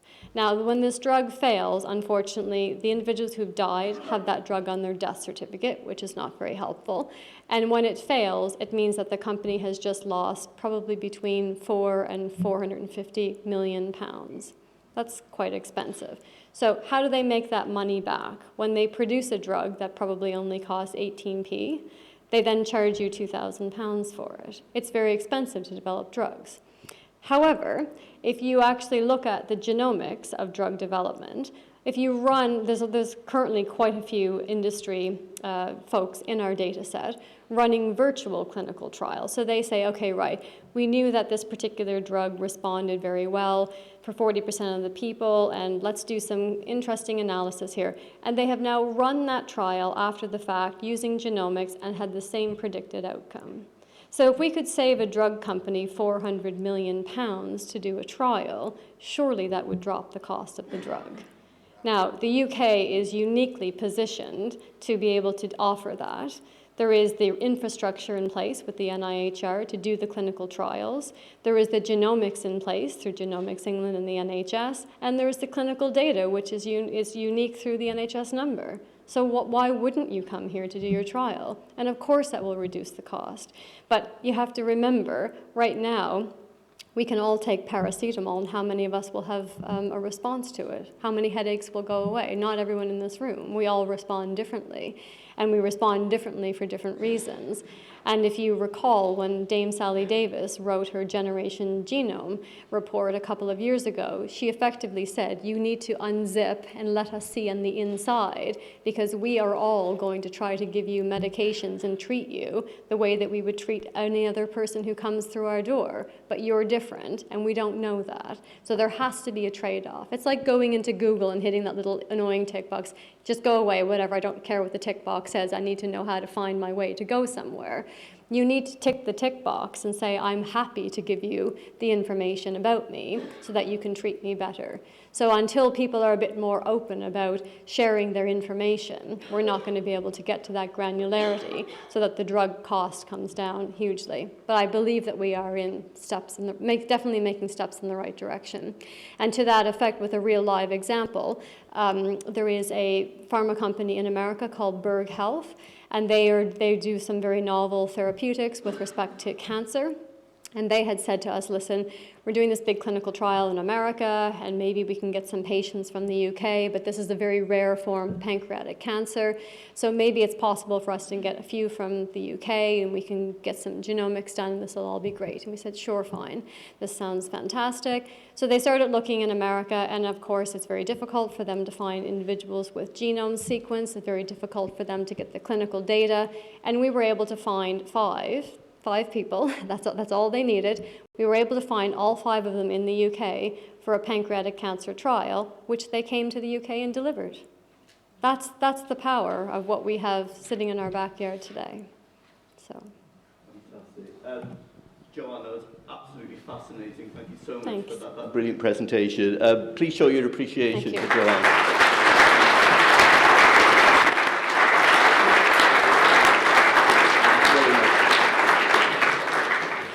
Right, I love that. So we're coming to the close. Before we do, though, and I wrap up, I have 2 important tasks to accomplish. The first is to remind NPA members that the AGM takes place immediately after we finish here at 4 o'clock.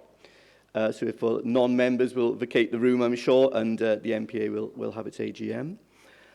We've done the prize draw in the break, and I'm going to tell you who's won it. I'm going to ask Mark to present the champers, if that's all right, Mark.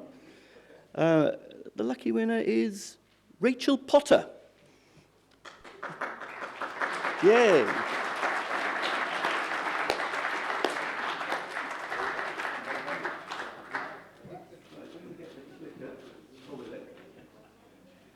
Didn't need to do that. Okay. So we have come to the we have come to the end of the conference. Look, it's been excellent. We've covered a lot of ground. We've discussed a lot, covered a lot of detail as well. But I think with some very clear take-home messages. And also, as I said at the start, I certainly have got a much clearer direction of travel about where we're going. And I think it's been very, very useful in that regard. Why did I put that slide up? I put that slide up to remind us, not that we need reminding, actually, of the tremendous resilience of community pharmacists and their teams in these tough times. These are pictures of pharmacists and their teams that we featured in my title and the other titles in the CIG group, but also all of us in the trade press do this.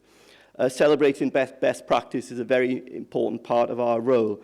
And incidentally, it's been great to see all the trade press pretty much represented here today. Press coverage is a collaborative effort as well.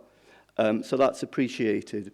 But I look at that picture and I think it would be an unforgivable missed opportunity, wouldn't it, if the tremendous social asset that is community pharmacy is not exploited to the full extent, not utilized to the full extent.